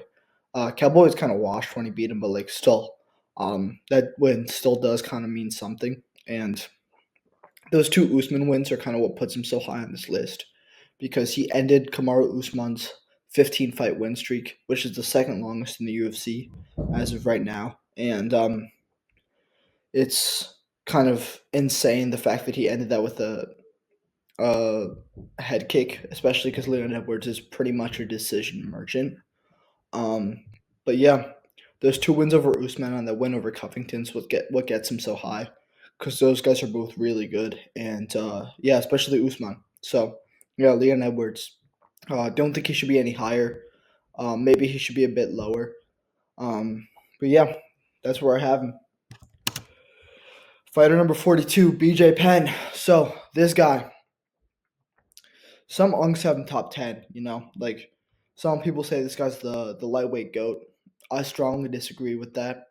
Just because of his fall off. He was really good in his prime. Never the most consistent fighter. Like this guy probably could have fought at like bantamweight or some shit, but he was fat, but super super skilled. UFC lightweight champion with 3 defenses. Used to be the record. Islam just broke that, but that did used to be the record. Then he was also the UFC welterweight champion, and he's not any higher because of the crazy fall off that he had. He had like a Tony Ferguson esque losing streak. I guess Tony Ferguson had a Penn-esque losing streak because BJ Penn was first. But anyways, this guy's resume is fucking insane. Matt Hughes twice, Jens Pulver, Dean Thomas, when Dean Thomas was really good. Like, people mostly know him as the ESPN guy, but this guy was dangerous back in the day. Sean Sirk, Kale Uno, Takanori Gomi, Matt Serra, Henzo Gracie, Kenny Florian, Diego Sanchez. Yeah, fucking insane, dude. Like this guy was beating killers back in the day. Those Matt Hughes wins really, really impressive because Matt Hughes is a legend. He's pretty high up on this list as well. Jens Pulver, another guy on this list. Um, yeah, like back in the day, man. And this guy probably beat Frankie Edgar realistically. Took GSP to a split decision. Like, if not for a couple decision calls, this guy would be even higher on the list. And if not for ending his career on such a losing streak, this guy would definitely be higher on the list. But yeah, BJ Penn, lightweight legend, One of the best lightweights, not the best. I don't think he's top five. I don't know. We'll go back and see. But yeah, BJ Penn, sick fighter, sad fall off. I think he also got beaten by like a bouncer recently. I don't really know exactly, but yeah, this guy. Um, if he trained harder, if he was a little more locked in, if he kind of fixed his, if he's not being a fatty, let's just call a spade a spade. This guy was a fatty. Needs to hit the gym, maybe get my workout plan. I don't know. Yeah. Either way, BJ Penn, really good fighter. Yeah, sad to see him fall off. Fighter number 41, Rich Franklin, UFC middleweight champion with two defenses. He beat Evan Tanner twice, Vanderlei twice, Chuck Liddell, Yushin Okami, and Shamrock. I think that was Ken. I don't know. I think it was Ken, but yeah, don't quote me on that. I'm not really going off of topology or anything right now. I'm just kind of going off of the dome. So yeah, Rich Franklin, defending twice in the middleweight division is quite impressive. You know, he did get beaten by Anderson Silva twice, but you know, who didn't? Um, so there's no really knocking him for that. This guy was a super good fighter. Another guy who might realistically be lower on the list, but yeah, really, really impressive fighter. Now he's a one championship commentator, which is I think is pretty cool. It's always good to see like all of the legends kind of continue their careers and not fight. GFL. um, but yeah, Rich Franklin, super good fighter. Underrated resume, underrated record, underrated legacy. Rich Franklin. Fighter number 40, Hoist Gracie. So this guy's so high on the list because he is the reason why we have the UFC. He was one of the founding people. He won the first UFC tournament as well as two other tournaments. Really good record, 15 wins, 2 losses, 3 draws. But it is a bit of a shallow record. Like looking at it, he beat Ken Shamrock, he beat Kazushi Sakuraba, and then it kind of falls off after there. Like Den Severn, Gerard Gordeau, not the best wins. Um, but I can't really fault him for that because UFC wasn't really developed at the time, and he beat whoever was in front of him. And yeah, respect for that. Hoist Gracie, really good fighter. Um, Another legend of the sport. You know, UFC wouldn't exist without him, so he definitely deserves to be on this list. Um, but yeah, fighter number 39 is Jan Blachowicz. So this guy, man, this guy is so underrated. One of the best light heavyweights of all time, in my opinion. UFC light heavyweight champion with one defense over Israel Adesanya. And he was also a KSW light heavyweight champion, which, you know, it is a regional organization, but they're they're pretty good, and they have a lot of guys who come over to the UFC and do some damage. So I think that deserves to be an accomplishment that is cited for Jan Blachowicz. Anyways, on to his best wins. Israel Adesanya. That one just insane. Puts him on this list regardless. Even if he beat nobody else, he'd still be top 100 because he beat Israel Adesanya. But he also beat Dominic Reyes, coming off of that Dominic Reyes John Jones win. Let's just be honest here.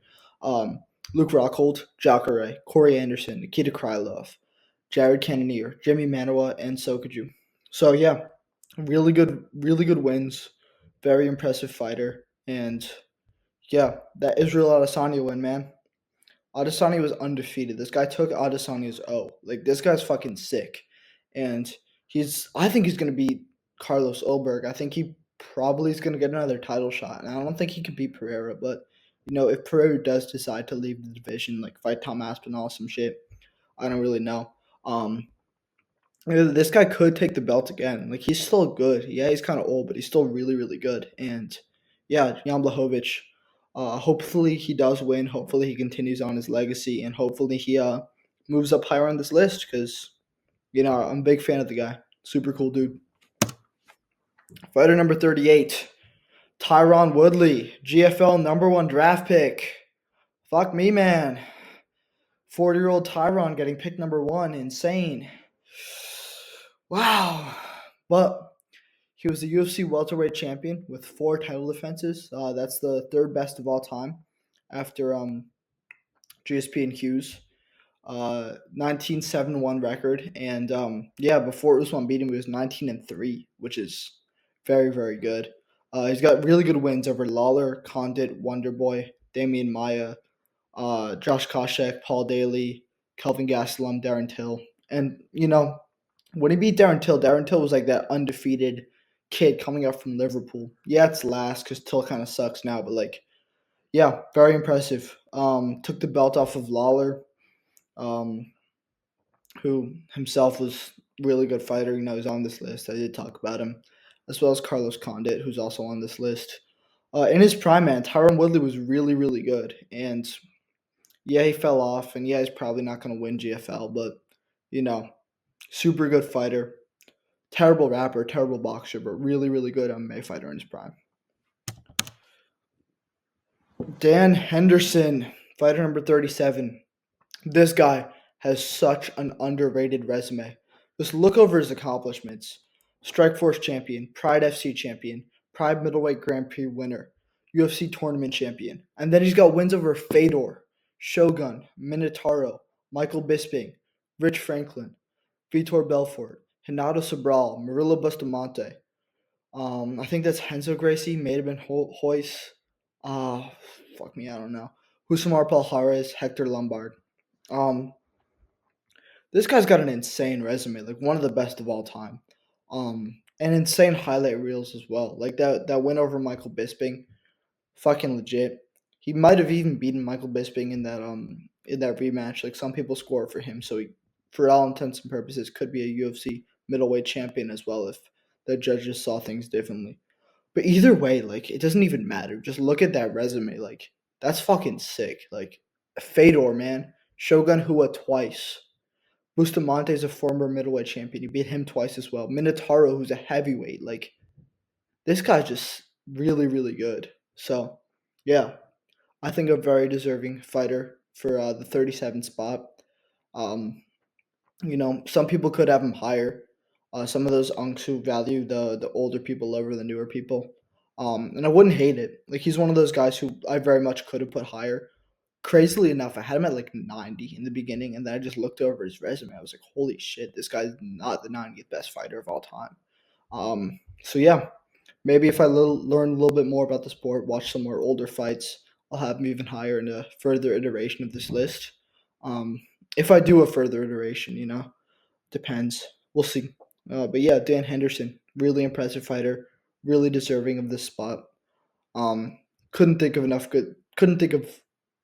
like a more deserving fighter, man. Fucking insane wins. Anyways, all right, ladies and gentlemen, we are back. My Wi-Fi went out, but I'm reinvigorated. I got my zero prescription glasses on, feeling academic. You know how it is. Fighter number 36, Benson Henderson. This guy's fucking sick, man. This kid's sick, as Dana White would say. Anyways, he's got a record of 30-12. UFC lightweight champion with 3 title defenses, WEC lightweight champion, and he's got fucking sick wins. Frankie Edgar, twice. Donald Cerrone, twice.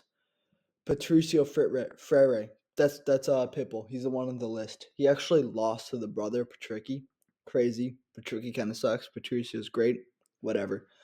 He's got a win over Nate Diaz, George Masvidal, Josh Thompson, Gilbert Melendez, Jim Miller, Rustam Kabalov, Clay Guida.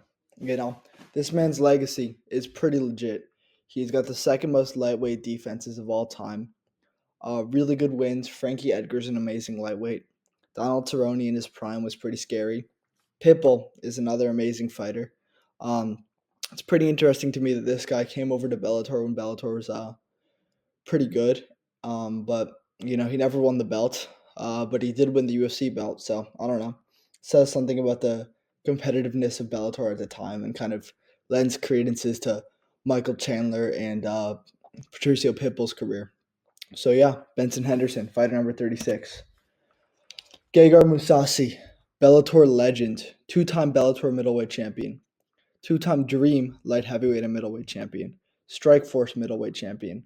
He was a UFC number 1 contender in the middleweight division. This guy's fucking insane, man. In his prime, so good. Even now, so good. Like, he's probably gonna win GFL middleweight. I'd be shocked if he doesn't. He's got wins over Jacare. He's got a win over Chris Weidman, Vitor Belfort, Dan Henderson, Lyoto Machida, Mark Hunt. Like, that's fucking crazy. He beat Mark Hunt, heavyweight Mark Hunt, big fat Mark Hunt, Melvin Manhoef, Thiago Santos, Douglas Lima, Renato Sobral, Talis Latis, Uriah Hall, Hector Lombard, Rory McDonald, and Ramo Thierry Sakuju. Like, holy fuck, bro. This guy's resume is insane. Like, all those names. That's like a Dan Henderson esque resume with all those insane names. But this guy doesn't have as many losses to Dan Henderson does. He's on a 2 fight skid. Um, he lost to Johnny Eblin and he lost to what's his name, Fabian Edwards, which aren't bad losses. Like, I mean, Fabian Edwards is kind of a bum, but he took him to split decision. It was 3 rounds. This guy's a 5 round fighter. And yeah, he's kind of old, but he's really, really good. In his prime, he was crazy, and he's got an amazing career. He's been fighting for years and years, and he's still pretty decent. So, yeah, major respect to Gegard. Fighter number 34, another guy. This fucking got me dying. This guy retired last week and now fights in the GFL. Like, what the fuck? Really sounding all the unks. But either way, this guy's 16-8, UFC middleweight champion with 3 title defenses. I think that's the third most of all time. I know number 1 and 2 are obviously fucking Silva and Adesanya, but I think he's got the third most title defenses. He beat Anderson Silva twice, which is insane. And then he beat Lyoto Machida, he beat Vitor Belfort, he beat Damian Maia, and he beat Kelvin Gastelum. What gets him on here is the Anderson Silva wins, especially the first one. This guy beat one of the GOATs twice. And then he had a pretty decent reign himself. 3 defenses, nothing to scoff at. Sucks how this guy's career kind of went on a downward spiral. I think he's like 3-8 in his last 11. He went on a major skid since he lost the belt. But yeah, really good fighter. In his prime, he was impossible to beat. And yeah, still pretty decent. I don't think he's going to do that much damage in the GFL, but it's nice to see that he's still got a career. And yeah, legit guy. Fighter number 33 is Shogun Hua. This guy's a fucking legend, dude. One of the best unks of all time. UFC light heavyweight champion, Pride middleweight Grand Prix champion. He's got wins over Minotauro Nogueira, Rampage Jackson, Mark Coleman, Lyoto Machida, Chuck Liddell, Ricardo Arona, Alistair Overeem. Then the small Nogueira brother, who's not as good as Minotauro Nogueira, he beat him twice. He beat Corey Anderson, he beat Kevin Randleman, and he beat Forrest Griffin. Like, that's a great resume. Only reason why he's not higher is he has fallen off quite a bit. He lost to Ihor Potieria, which is a pretty embarrassing loss because Potieria is a middleweight and he's not a particularly good middleweight, and he kind of got smoked by Ihor. So, he has fallen off quite a bit, but as I said in the beginning, I don't really rank that as much as I rank his prime, and this guy had an amazing prime, so that's why he's fighter number 33. Fighter number 32 is Robert Whitaker, the Reaper, Bobby Knuckles. He's a UFC middleweight champion. He's got really good wins. He's beat Yoel Romero twice, both a little controversial, but he did beat him. It's on the resume. He beat Jacare. He beat Jared Cannonier, Derek Brunson, Kelvin Gastelum, Darren Till, Paulo Costa, Marvin Vittori, Uriah Hall, Ikram Aliskerov, and Brad Tavares.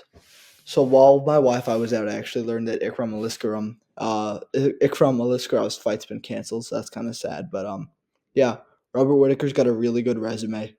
If not for Israel Adesanya, he'd probably be a much longer reigning champion. Dricus did beat him, and Khamzat did beat him, but those are pretty recent. And up until then, he'd only really lost to Adesanya, and the second was pretty controversial. So Whitaker's really, really good, really dominant in the middleweight division, and he's still got a lot of career ahead of him. So we could see him move up. Probably not too many spots, just because Dricus kind of dominated him and Khamzat kind of dominated him, and those two are probably going to be at the top of the division for a while. But I could see him getting a couple of good wins, losing a couple, and yeah, really good fighter. Fighter number 31, Frankie the Answer Edgar. This guy's fucking sick. He's a tiny guy. He's a fucking 135er, and he was still one of the most dominant lightweight champions of all time. 3 title defenses. Before Islam came in last weekend, this was the record. He was sharing it with Islam, Khabib, and Henderson. and really, really impressive guy. He's beat Penn 3 times. He beat Charles Oliveira. He beat Uriah Faber. He beat Chad Mendes, Cub Swanson twice, Gray Maynard. He beat him and he drew with him as well. That was one of the defenses, which kind of like tarnishes his legacy just a little bit because one of those defenses was a draw. But like either way, it's still 3 defenses. Champion retrains on a draw. Yair Rodriguez, he beat him. Sean Shirk, Jeremy Stevens, Pedro Munoz, and Jim Miller. So really impressive resume.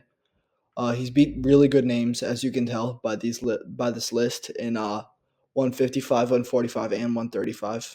So yeah, really cool to see just how good this guy is in a division that he really should never have been in. So very impressive fighter, very impressive resume, really good legacy. Kind of sad to see how he has fallen off towards the end of his career, but definitely deserves to be on this list and definitely deserves to be at the 31 spot. Cain Velasquez, free my boy. You know, really good guy.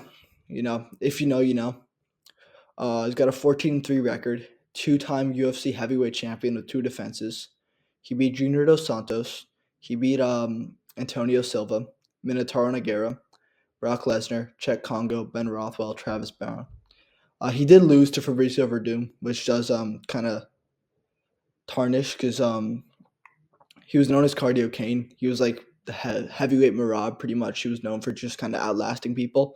And then he gassed out in Mexico City. Didn't really prep for that and lost to Fabricio Verdum. But either way, really impressive guy, really good resume, and amazing wins. Junior Dos Santos. I think he beat him twice. Actually, I should have had that there. Um, you can fact check me on that one if I'm wrong. But yeah, really impressive fighter. Um, has only lost to the best of the best. So there's no real shame in that. And yeah, Cain Velasquez, fighter number 30. Fighter number 29, Cain Velasquez's father, Francis Ngannou, UFC heavyweight champion with 1 title defense. He beat Stipe, he beat Gon, he beat Cain, as I just said. He Curtis Blades twice. Jairzinho Biggie Boy Rosenstrike, amazing fighter, sick guy. He actually liked one of my Instagram comments, which is probably my proudest achievement in life. Nothing compares to that. Um, Even down the line when I'm married and have kids, Jorginho Rosenstrike liking my Instagram comments probably going to be my proudest achievement.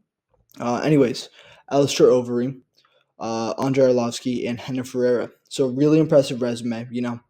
Uh, he lost to Stipe, he lost to Lewis, and he lost to like some bomb on the regional scene. But he avenged his loss against Miocic. And if he stayed in the UFC a little longer, I think he'd probably be a lot higher on this list because he's really good. And now that he implemented the wrestling into his game, he started training in Extreme Couture and kind of rounded out his skill set a lot. And I don't really see anyone beating him, especially when he was younger. So, yeah, Francis Ngannou. Sucks that he decided to box. I'm happy he got the bag, but it kind of sucks for his MMA career and his MMA legacy. And as a fan, it sucks because I would have loved to see him fight people like Jones, Aspinall, Pavlovich, Alexander Volkov even. Gon rematch because Gon did put up a pretty good fight and it was a pretty close fight. I personally scored it actually for Gon, rounds 1, 2, and 5. But either way, he did win the fight and super impressive fighter, super good legacy, and I really wish he fought more because yeah, he's one of those what ifs, I guess, because he did skip out of a couple of his prime years to kind of be in the PFL and fight in boxing. So yeah. Fighter number 28, the notorious Conor McGregor. He's my fellow Irishman, but he's a bit of a scumbag. And yeah, UFC lightweight champion, UFC featherweight champion. He's got a win over Aldo, win over Alvarez. Those are his 2 like kind of marquee wins. Everyone knows the Aldo win, everyone knows the Alvarez win. And then he also beat Chad Mendes, Poirier before he was good, Holloway before he was good, Diaz, and then like a washed up off the couch Cowboy Cerrone. But those Aldo and Alvarez wins are so amazing and so impressive that he definitely deserves to be on the list pretty high up, even though he has lost a ton and he's not been the most active fighter. You could say he's been pretty inactive, you could even say.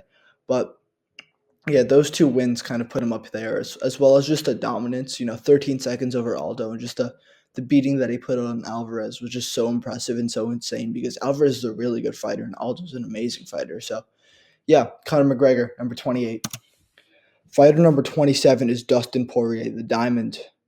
Um, I'm just gonna go ahead and say he's the best UFC fighter to never win undisputed gold. I don't feel like that's too hot of a take, um, just because of how many times he challenged for the belt, just the people he's beaten, and the fact that he was an interim champion. He's got wins over Holloway. He's got two wins over Holloway. One when Holloway was like a lot younger, when they were both featherweights, and then a more recent win over Holloway for the interim belt at lightweight, which I think is more impressive. And then he's got two wins over Connor, a win over Gaethje, a win over Alvarez, Anthony Pettis, Michael Chandler, Dan Hooker, Bobby Green, Jim Miller, and Diego Ferreira. So an amazing resume. He's only really lost to killers and then Michael Johnson as well. But Michael Johnson on his day is an amazing fighter. And yeah, Dustin the Diamond is so good and definitely deserves to be this high on this list. Chuck Liddell, the Iceman, baby. This guy fell off really, really hard towards the end, but in his prime, he was very, very impressive. Four-time UFC light heavyweight champion. He beat Randy Couture twice, Tito Ortiz twice, Vanderlei Silva, Vitor Belfort twice, Alistair Overeem, Murillo Bustamante, Kevin Randleman, Jeremy Horn. This dude's beating killers. Like Randy Couture twice is insane. Tito Ortiz twice is insane. Like they're both so high on this list. Vanderlei as well. I'm kind of just repeating myself here, but yeah, Chuck Liddell, really good in his prime, so good. Sucks that I didn't know when to call his career. Dana White actually kind of like forced him out of the UFC, and then he fought Ortiz like way later, and it's just kind of sad to see those fights. But yeah, Chuck Liddell in his prime, amazing fighter. This is going to be a hot take. Dricus du Plessis at 25. Some people say he might not deserve to be here. I think he does. UFC middleweight champion, one defense. KSW welterweight champion. Yeah, this guy used to be a welterweight. It's pretty crazy because he's a massive, massive middleweight. But yeah, he was a welterweight at the time. He beat Israel Adesanya. He beat Robert Whitaker. He beat Sean Strickland, Derek Brunson, Darren Till, Brad Tavares, and then RoboCop, Roberto Soldic. Yeah, the top three wins are really what puts him at this spot. Adesanya, Whitaker, Strickland. Um, he really kind of ran through Robert Whitaker, which is pretty crazy because he was a massive underdog. And then beating Israel Adesanya the way he did with a submission, um, very impressive as well. I was in the Azores watching the fight like 6 in the morning. Yeah, I'm glad I stayed out for that because I'm a big Dricus du Plessis fan, and as you know from earlier, I don't really fuck with Adesanya because he's boring and cringy and fucking loves dogs. In a weird way, not in like a chill way where like he likes them as pets. Again, if you know, you know. And then he beat Sean Strickland. Looking back on it, I don't think that was that controversial. At the time, I scored it for Strickland. Rewatching it, I definitely did not. Definitely a clear du Plessis win, and I think he's probably going to beat Strickland even more dominantly in February. Fighter number 24, Triple C, Henry Cejudo. UFC bantamweight champion with one defense and UFC flyweight champion with one defense. He beat Demetrius Johnson. He beat Dominic Cruz, TJ Dillashaw, Marlon Moraes, Sergio Pettis, Wilson Hayes, and Josiah Formiga. The top four wins are really what puts him at this spot. You know, all three of those guys are amazing fighters, and Marlon Moraes in his prime was a killer. Like, you probably know him now for his losing streak and the many, many times he got knocked out. But this was before that, when he was a scary guy. He was a favorite over Cejudo. He was like really, really dangerous, and Cejudo beat him. Cejudo knocked him out in two, I think. Um, and then Demetrius Johnson, yes, it was a split decision, but he has that win on his resume. Yeah, that's what puts him up here. Henry Cejudo, Triple C. I don't think he beats Song Yadong. I'll go ahead and say that. But even still, I don't think that's going to put him that much lower on this list just because of who he beat in his prime and how he beat them. Israel Adesanya, man. I hate to see him this high, but yeah, he definitely deserves it. 6 defenses as the UFC middleweight champion. He beat Alex Pereira. He beat Robert Whitaker twice. Anderson Silva, Yoel Romero, Jared Cannonier, Derek Brunson, Marvin Vittori twice, Paulo Costa, Kelvin Gastelum, Rob Wilkinson, and Brad Tavares. Yeah, I included Rob Wilkinson because he was the PFL champion. I actually was there when he won the PFL belt. Um, and I got to take a photo with him, which is pretty sick. But yeah, he beat Alex Pereira. You know, he is 1-1 or 3-1, depending on if you count kickboxing. But he did beat him, and he did knock him out pretty badly. And those two Robert Whitaker wins as well are very impressive because Robert Whitaker is another amazing fighter, one of the top middleweights of all time. And this guy just in his prime was so dominant over the middleweight division. Um, I wasn't there for that prime. I wasn't a fan at that point, but he kind of kicked ass, you know. I saw the Cannonier fight, which was shit and boring, but the fact that he was boring doesn't really take away that much from his GOAT status. It takes away a bit. That's why I have him at 23 and not higher. But Israel Adesanya in his prime, amazing fighter, amazing legacy. Hate the guy, but amazing legacy. Charles Oliveira. This is the complete opposite. Massive, massive fan of Charles Oliveira. If you're not, you're not a UFC fan. Um, UFC lightweight champion. I have it at one or two defenses, depending on if you consider the Gaethje fight a defense. I do personally. I think that whole scale thing was pretty controversial. Like there was like three or four fighters that missed weight, and like everyone came like a half a pound over. Um, so yeah. Anyways, I don't think he should have lost the belt on that one, but yeah, he beat Dustin Poirier, Justin Gaethje, Tony Ferguson, Chandler twice, Beneil Dariush, Kevin Lee, Jim Miller, Jeremy Stevens, Clay Guida, Jared Gordon, and Darren Elkins. I think those top five are really what puts him here. Beating Poirier, beating Gaethje, beating Ferguson when Ferguson wasn't like a complete shitter. Like, he just lost to Gaethje, but he was only in a one fight to get to the point. Like people still saw him as pretty good. And Charles just kind of ran through these guys. Like he was just like getting dropped and submitting people left and right. And he's still really good. Like I can still see him like beating Sarukian over 5 rounds and maybe getting another shot at the belt. If Islam goes up, he could be champ for sure. So yeah, Charles Oliveira. I'm super happy to see him up this high. One of the best lightweights of all time. I have him personally ranked at the third best of all time. After you'll see obviously Khabib and Islam, but super good fighter and definitely deserves to be up here. Fighter number 21 is Matt Hughes. Two-time UFC welterweight champion with 7 total defenses. He beat George St. Pierre. He beat BJ Penn, Hoist Gracie, Frank Trigg, Carlos Newton, Sean Shirk. He also beat Henzo Gracie, who's kind of a bum, but he did beat him. He beat Mox Sakurai, and he beat Matt Serra. The GSP win and the Penn win are his definitely most impressive wins. He's got 45 wins in his career, and as you can see, only like 10 of them are super impressive. But those 10 are very impressive. And 7 defenses in the welterweight division, even if it was a time when fighters weren't as good, is still legit. And his dominance in his prime puts him up here for sure. So yeah, Matt Hughes. All right, we're up to the top 20. And fighter number 20 is Randy Couture. He's definitely got the worst record out of the top 20. He's got a record of 19 and 11.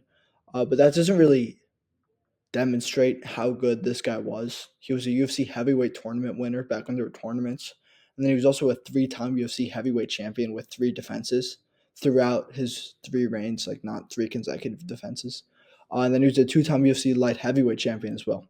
So he's got a ton of title wins and then a ton of amazing wins as well. Chuck Liddell, Tito Ortiz, Vitor Belfort twice, Kevin Randleman, Pedro Hizzo, Tim Sylvia, Mark Coleman, Jeremy Horn, Maurice Smith, Gabriel Gonzaga. Like, yeah, he has a lot of losses, but all of his wins are against really good fighters, and he was super dominant in his prime. You can't really say he was super dominant because he was like winning and losing, but he had a ton of good wins and a ton of really high value wins. As a ton of them were for the belt. Like if you just look here, he had 10 title wins out of his 19 wins. That's insane. Very impressive fighter, and yeah, I think his legacy definitely stacks up. So yeah, that's Randy Couture. Fighter number 19, Funk Master, Aljamain Sterling. Uh, Record of 24 and 5. He did just recently lose to Mavzar, but that's at featherweight. His prime was at bantamweight. He's really known for being a bantamweight. He was the UFC bantamweight champion with 3 defenses. So I will note, just because we have to, that the defenses are like a little controversial. 2 of them were split decisions, and then one of them was an injured win over TJ Dillashaw. But yeah, I don't really think the 2 split decisions were that close. I had them both scored for him for sure. So on to his best wins. Piotr Jan twice, Henry Cejudo, Corey Sandhagen, Pedro Munoz, TJ Dillashaw, Renan Barao, Calvin Kattar, Takeo Mizugaki. The Jan wins, only one of them is super impressive, obviously, because one of them was a DQ. But he does have that actual serious win over Jan. He won the first 3 rounds. Round 2 could have been a 10-8. Round 3 maybe could have been a 10-8. And then beating Henry Cejudo. Yeah, he was kind of washed when he came back, but he's still Henry Cejudo, still a really good fighter. And then the way he submitted Corey Sandhagen is so impressive just because Corey's a really good fighter. So yeah, Henry Cejudo, Aljamain Sterling. Um, Definite number 19. I don't think he's the bantamweight GOAT. I think he's the third best bantamweight of all time. But even being the third best bantamweight of all time and one of the best divisions in the UFC, super impressive. And yeah, I think he deserves the spot, number 19.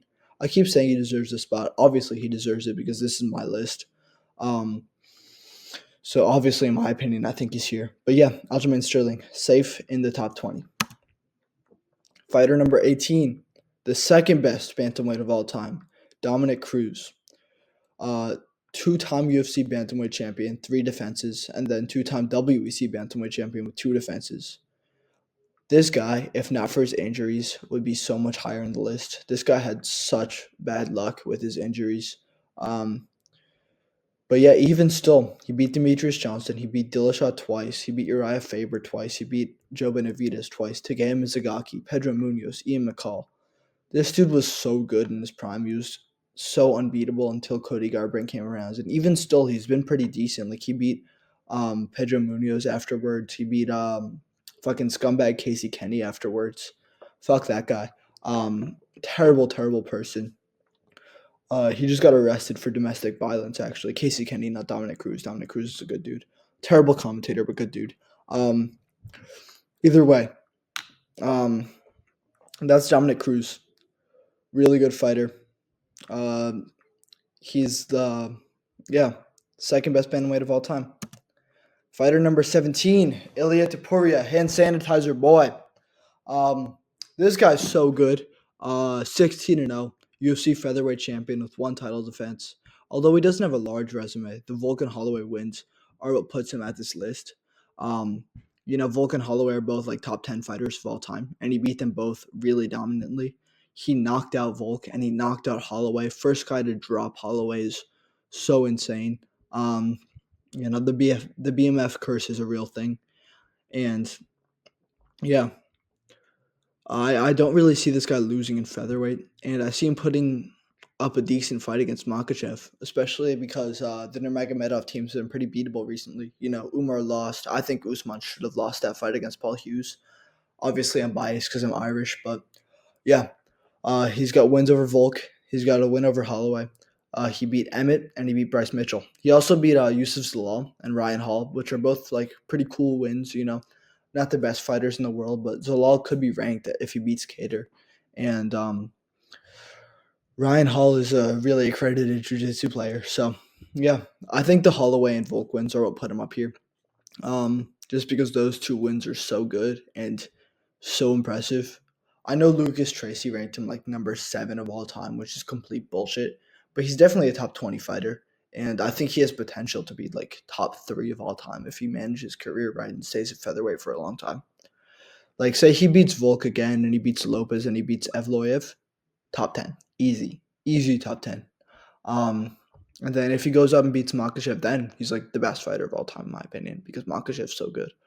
But yeah, I hope this guy doesn't become another Conor McGregor. Seems like he kind of wants to be with like the tattoos and the style and all that shit. But if he decides that he isn't the next Conor McGregor and just wants to be a fighter, this guy has so much potential. Fighter number 16, Alexandre Pantoja. This is going to be another hot take. You can call it recency bias. I don't really give a shit. UFC flyweight champion, 3 title defenses. He's the king of the flyweight division, not just because he's champ, but just because he's beaten so many ranked people. He beat Moreno twice, Brandon Roval twice, Manel Kape, Steve Ursig, Kaya Sakura, Alex Perez, Matt Schnell, Wilson Hayes. Like, he's run through the flyweight division. He owns that division. Nobody beats him. Nobody. Like, he's going to beat Cara France. He already beat him in the Ultimate Fighter. I don't have that here, just like I don't have Moreno's 3rd loss over him. But This guy's so good and so dominant, and in the UFC and in the flyweight division. And yeah, I think he's Marab's toughest matchup actually, just because of how dangerous he is on the ground and how he has pretty good cardio and he can like kind of fight through being gassed out. I don't know if he beats him for sure, but yeah, really good fighter, really good resume, and I think he's going to go up because I think he's going to continue to defend the belt. Fighter number 15, Stipe Miocic, two-time UFC heavyweight champion, 4 title defenses.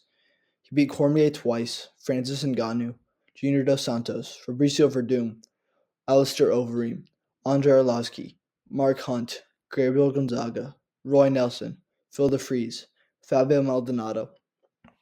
Like, dude's resume is so good. The 2 Daniel Cormier wins, so impressive. Beating Francis Ngannou, yeah, Francis Ngannou wasn't in his prime at the time, but still a really good win. When Stipe was at his best, this guy was legit. He was so impressive. I mean, I think that in heavyweight, especially, you kind of shouldn't be like a fatty. You should be like a kind of leaner, meaner guy who just like is fast and can knock people out. And that's who this guy was. Really good boxing, really good wrestling. Sadly, I wasn't there for his prime. I didn't really get to see peak Stipe, but I mean, I've seen a lot of his fights, and I know how good this guy was, and he's only really lost to the best. So yeah, definitely a deserving number 15, especially because he is the record holder for the most defenses in the heavyweight division. Fighter number 14, the Juice Boy, um, my fellow fake natty Kamaru Usman, UFC welterweight champion, 5 title defenses, second longest UFC win streak with 15.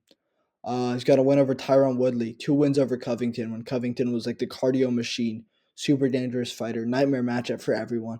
Gilbert Burns, George Masvidal twice, Leon Edwards when Edwards was young, Rafael dos Anjos, Sean Strickland when he was young, Damian Maya. Like this guy's resume is so underrated. And yes, he's on a 3 fight skid, but those 3 fights are to Leon Edwards and then Khamzat Chimaev on like a week's notice, which I think should have been a draw. Um, so yeah, Kamaru Usman, really good resume, really good fighter. Sucks that he went on such a losing streak, but either way, like really good fighter. I said that twice in a row, but yeah, amazing wrestling, and yeah, he was also like at a disadvantage because he has no knees and he hasn't had knees for a while, and he still managed to have like the best takedown defense in the welterweight division up until his Edwards and Kamzat fights. Fighter number 13, Fedor Emelianenko. I need to become this man's fitness coach. Bro is too bulked up. Should have been a middleweight looking at that. But he was 40-7, and he was a 2-time Pride heavyweight champion with 2 defenses and a 27 fight win streak. I think he was also like Affliction champ or something like that, some like random irrelevant ass promotion. But he beat Minotauro twice. He beat Mark Coleman twice. He beat Mirko Krokop. He beat Mark Hunt, Tim Sylvia, Andre Arlovsky, Ricardo Arona, Fabio Maldonado, Frank Mir, Chael Sonnen, Rampage Jackson, Heath Herring. This guy was running through people. Like at his prime, he was on a 27 fight win streak, and the one loss was like a doctor stoppage. Um, this guy was him, you know. Um, I should have added Randleman to this list of best wins as well because this guy got like suplexed on his head and then like got out of it somehow. This dude was so good and so tough and just like beat people, you know? He was the boogeyman in Pride. And it sucks that this guy never got to fight in the UFC. But, he was chasing the bag. He was making money, making generational wealth, and getting his name out in Pride. And for that, he definitely deserves to be up here. Um, Obviously, if this was like a best UFC fighters of all time list, he wouldn't be on it. But because this is best MMA fighters of all time, he's an easy number 13. Some of the unks I know, like I watch all like the MMA podcast, MMA fighting shit. They have him like top 6, and that's bullshit. Like this guy lost, like he was like 33 or 34 when he lost to Verdum, and that you can't say that's out of his prime. Heavyweights fight for forever, so I don't think you can really like be like only counting the 27 fight win streak in his career, and because he lost so much, he's not higher than 13, but he still deserves to be on this list for sure. So yeah, fighter number 13 is Fedor Emelianenko. Fighter number 12, Khabib Nurmagomedov. the GOAT, some people say. I don't. I actually have a friend who thinks he beats John Jones, which is the worst MMA take of all time. But yeah, this guy, really good fighter. UFC lightweight champion, 3 defenses, but he's only got 6 good wins. Dustin Poirier, Conor McGregor, Justin Gaethje, Rafael dos Anjos, Edson Barboza, and Michael Johnson. Other than those wins, his resume sucks. Like up until he was like in the UFC, he was literally running through taxi drivers and Uber drivers and delivery people. Like this guy has no good wins before he came into the UFC, and half of his UFC wins are against bums. But even still, he was so dominant in his career. Like he's lost like 2 rounds. He's 29-0, but I don't have him any higher, and I don't think you can have him any higher just because of the fact that his resume is pretty shallow outside of those 6 wins, and even outside of the top three, it's pretty shallow. You know, beating RDA, Barboza, Johnson's pretty impressive, but he's got his 3 wins over Poirier, McGregor, and Gaethje, and that's pretty much it in my opinion.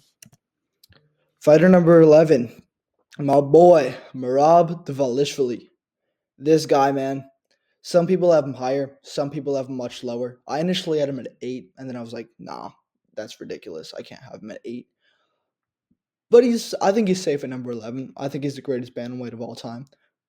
If you look at his resume, Piotr Jan, Sean O'Malley, Henry Cejudo, Jose Aldo, Umar Nurmagomedov, Marlon Moraes, John Dodson, Rafael Stas. Um, Yes, Stotts wasn't in the UFC. Yes, they were both pretty young in their careers when he beat him, but that's still an impressive win. You know, Stotts has only lost twice. And the rest of the wins, you know, Jan, O'Malley, Cejudo, Aldo, Nurmagomedov, insane. The first 4 are former champions, and Nurmagomedov probably will be champion before his career is done. Hopefully not. Sore loser. Uh, Making excuse of his hand. He thought he won the fight. Bullshit. Morale won 49-46. I think. But yeah, really impressive resume. Stacks up so well against all the other bantamweights just because of the names he's beaten and how he's beaten them. He makes everyone look like a fucking amateur. You know, this guy can just like go and go and go. Like after his O'Malley fight, I was hearing Daniel Cormier talk about this. Bro went to his hotel room and started running on the treadmill.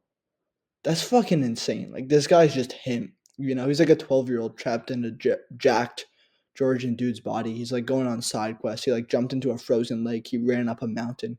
I love this guy. I relate to him so much just because like he's fucking schizo and shit. Really good fighter. Super good resume. Now he's got the takedown record of all time in UFC, and he's definitely gonna run away with that going forward because he's just gonna ragdoll Sean again in the rematch. He's gonna ragdoll Jan. He'll probably fight Sandhagen if Sandhagen gets a win because he hasn't fought him yet. Yeah, this guy doesn't lose to anyone in the division now that he's beat Umar. He's just gonna go higher and higher on the GOAT list until he retires or if like his chin gets cracked. Fighter number 10, Jerome Holloway. Jerome Max Holloway. BMF champion, featherweight champion, 4 defenses. This guy went on like a 12 or 13 fight win streak too. He's so good. He beat Aldo twice, Gaethje, Frankie Edgar, Anthony Pettis, Yair Rodriguez, Brian Ortega, Cardo Lamas, Charles Oliveira. Yes, it was an injury, but I think you probably would have won that fight because that featherweight Oliveira wasn't that good. Calvin Cater, Chan Sung Jung, Arnold Allen, Cub Swanson, Jeremy Stevens, Andre Feely. This guy cleared out featherweight before Volk came in. Um, and yeah, that kind of speaks for itself. The resume he has, who he's beaten, those 2 Aldo wins, the Gaethje best knockout of all time. You know, that was unreal. Like, I was just shocked when I saw that. I thought the fight was done. It took me like 30 seconds to process the fact that he knocked him out. This dude's just so impressive and so good. And, you know, if not for Volk, if not for Ilya, this guy would probably have like 15 defenses or some shit crazy. Um, Those are the only 2 guys who's beat him in his prime as a featherweight. You know, Poirier beat him at lightweight, but that doesn't really count. I'm excited to see where this guy goes as a lightweight. I'm excited to see all the matchups. You know, Charles Oliveira rematch, Dan Hooker fight, Poirier rematch maybe. Um, I don't think he beats Islam. Obviously, Islam will just take him down and maul him. But either way, Max Holloway, super impressive fighter. All right, we're back. Had a couple typos and watermark errors, and I wanted to just fix that before I continued. Anyways, fighter number 9, Alex Pereira. This guy, man, so impressive. Some people might call this a bit of a hot take or whatever to have him so high on the list and over so many good people, but this guy's only fighting killers in the UFC. He's a three-time defending UFC light heavyweight current champion, as well as the former middleweight champion. This guy's got a win over Adesanya, win over Blachowicz, win over Prohaska, win over Strickland, win over Hill, and win over Khalil Roundtree. Those first six names, counting Prohaska twice, are all former champions, and he beat them all pretty dominantly, not including Blachowicz. So yeah, really impressive guy. That left hook is just holding people. And he's kind of varying up his striking defense and improving himself, which is insane because he's like 36 or 37 years old now. And he's still seemingly in his prime, running through people. I think he's going to be higher than this if he beats Ankalaev, because Ankalaev is kind of seen as his nightmare matchup just because of his wrestling. And then if this guy moves up and gets a third belt, like he's the GOAT, in my opinion at least, because no one's ever done that before in the UFC. So yeah, Alex Pereira, I think, is a pretty good number 9 spot. Jama. Number 8 is Jose Aldo. So this guy is at number 8, not any higher, just because of his losses in his prime. He did lose to Volk when he was pretty young, lost to Holloway when he was even younger, and he lost to McGregor when he was only like 29. So you can't really say he was washed or out of his prime because he won the belt afterwards. People make that argument. I think it's stupid. Anyways, two-time UFC featherweight champion with 7 defenses, WEC featherweight champion with 2 defenses. He beat Frankie Edgar twice, Chad Mendes twice, Uriah Faber, Chan Sung Jung, Ricardo Lamas, Rob Font, Cheeto Vera, Renato Moicano, Cub Swanson, Pedro Munoz, Jeremy Stevens, Mike Brown, and Jonathan Martinez. All really good wins.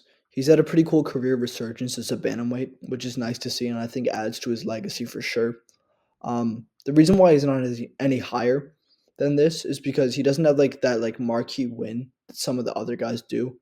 Um, he lost to Holloway, he lost to Volk, he lost to McGregor, all of which I think would have elevated him in the GOAT conversation. But even still, he did beat Frankie Edgar twice. He did beat Chad Mendes twice when he was in his prime and super dangerous. And then he beat Uriah Faber as well, which is really impressive. So yeah, I had him lower originally. I had him at like 11 or 12, but I had to bump him up when looking at his resume. Um, yeah, some of the unks at MMA fighting have him even higher than this. I can't personally agree with that, but I understand it for sure. But yeah, that's Jose Aldo. Fighter number 7, Daniel Cormier. The man, the myth, the legend, the king of the bulk. Um, this guy could have been a welterweight probably. Like if he locked in, went on that diet, did some more cardio. He could have been a number 1 welterweight of all time, but he decided to be a heavyweight and a light heavyweight, and it worked out pretty well for him. He's a UFC heavyweight champion with 1 defense, UFC light heavyweight champion with 3 defenses, and then he was also the Strikeforce heavyweight champion. He beat Miocic, he beat Bigfoot Silva, Dan Henderson, and that's not Bigfoot Silva, that's Anderson Silva, by the way. Rumble Johnson twice, Alexander Gustafsson, Frank Mir, also beat Bigfoot Silva, Derek Lewis, uh, Roy Nelson, and then Josh Barnett. So the win over Anderson Silva and the win over Stipe, I think, are the most impressive, just because those guys are goats as well. And also beating Dan Henderson and Rumble Johnson twice is sick. This guy fought killers in his prime, and his only losses are to John Jones and then also Stipe Miocic twice, which is really no shame in losing to those 2 guys, especially because he beat Miocic as well. So this guy, man, easy number 7 in my opinion. Super good career. That's all there really is to say about Daniel Cormier. Fighter number 6, Islam Makhachev. I started to kind of get a little less serious with the photos because I was doing this at like 3 a.m. last night. But yeah, UFC lightweight champion with 4 defenses. Second longest UFC win streak at 15. He beat Volk twice, Oliveira, Poirier, Hooker, Sarukian, Moicano, Dober, Moises, Green. and he ran through most of them. Like he took Volkanovski to a pretty close decision, but then he head kicked him and knocked him out, which I think is AI. I still don't think that happened. I think Volk beat him twice actually. He knocked Makhachev's foot out with his head. Um, yeah, no, I'm just kidding. Yeah, still bitter about that one, but yeah, super impressive resume. People say it's a little shallow. I disagree. Looking at these names, these are all really good lightweight contenders who, in their own right, are super impressive themselves. Especially Volk, Oliveira, Poirier, even Sarukian and Hooker are both like super close to the belt right now, and in their primes could have fought for the belt for sure. I mean, Sarukian did, but he pulled out because he was doing like freaky neck exercises with Nina. But yeah, Islam Makhachev, super good fighter. And yeah, I think I'm pretty confident he's the sixth best of all time. People probably have him like lower down on the list, not top six, but I think he's definitely number six, and I think he has the potential to move up. Fighter number five is Volk, Islam's son, or Islam's son. UFC featherweight champion with 5 defenses. 3 wins over Holloway, win over Aldo, win over Ortega, win over Rodriguez, win over Mendez, win over Chan Sung Jung, Darren Elkins, Jeremy Kennedy. I think those 3 wins over Holloway and the win over Prime Aldo is what puts him up here and above Makachev. Because Makachev has a ton of impressive wins, including those over Volk, but it doesn't have that like consistency of like amazing goaded wins that Holloway does have. Not Holloway, Volkanovski. Holloway has goaded wins too, but not top 5 of all time. And then this guy was also like unbeatable in his prime at featherweight. He was like 35 when he lost to Makachev, and there's no shame in losing at 35 in a lighter division, especially when you're moving up and fighting against like your nightmare matchup and taking him to a close decision. So yeah, Alexander Volkanovski. I hope he wins some more. I really hope he doesn't lose more because I'd be super sad to see. This guy was like one of my first favorite fighters coming in as a UFC fan. It was super cool to see him hold the belt, but yeah, um, hopefully he has a bit of a resurgence. Fighter number 4, the Spider, Anderson Silva. So he has 2 main detractors that people talk about that stops him from being like any higher than this. And those 2 main detractors are his losing streak towards the end of his career and the fact that he has a bit of a shallow resume. And I think the first critique is pretty valid. He did lose a lot. 34-11 isn't the best record, especially when he was like 30-4 at some point. Um, he did lose a lot towards the end, but even still, you know, I don't really count that as much as I do his prime. But I do still count it, of course, which is why he's only number 4. And then the other critique is that he has a shallow resume, which I think is bullshit. I'm going to go over his best wins right now. Dan Henderson, Rich Franklin twice, Vitor Belfort, Chael Sonnen twice, Forrest Griffin, Damian Maya, Yushin Okami, Hollis Latis, Nate Marquardt, Chris Lieben, Derek Brunson, Max Sakurai, and then Carlos Newton. Those are all such good wins, especially like the first 3. Even the Chael Sonnen one, Chael Sonnen like could be an honorable mention.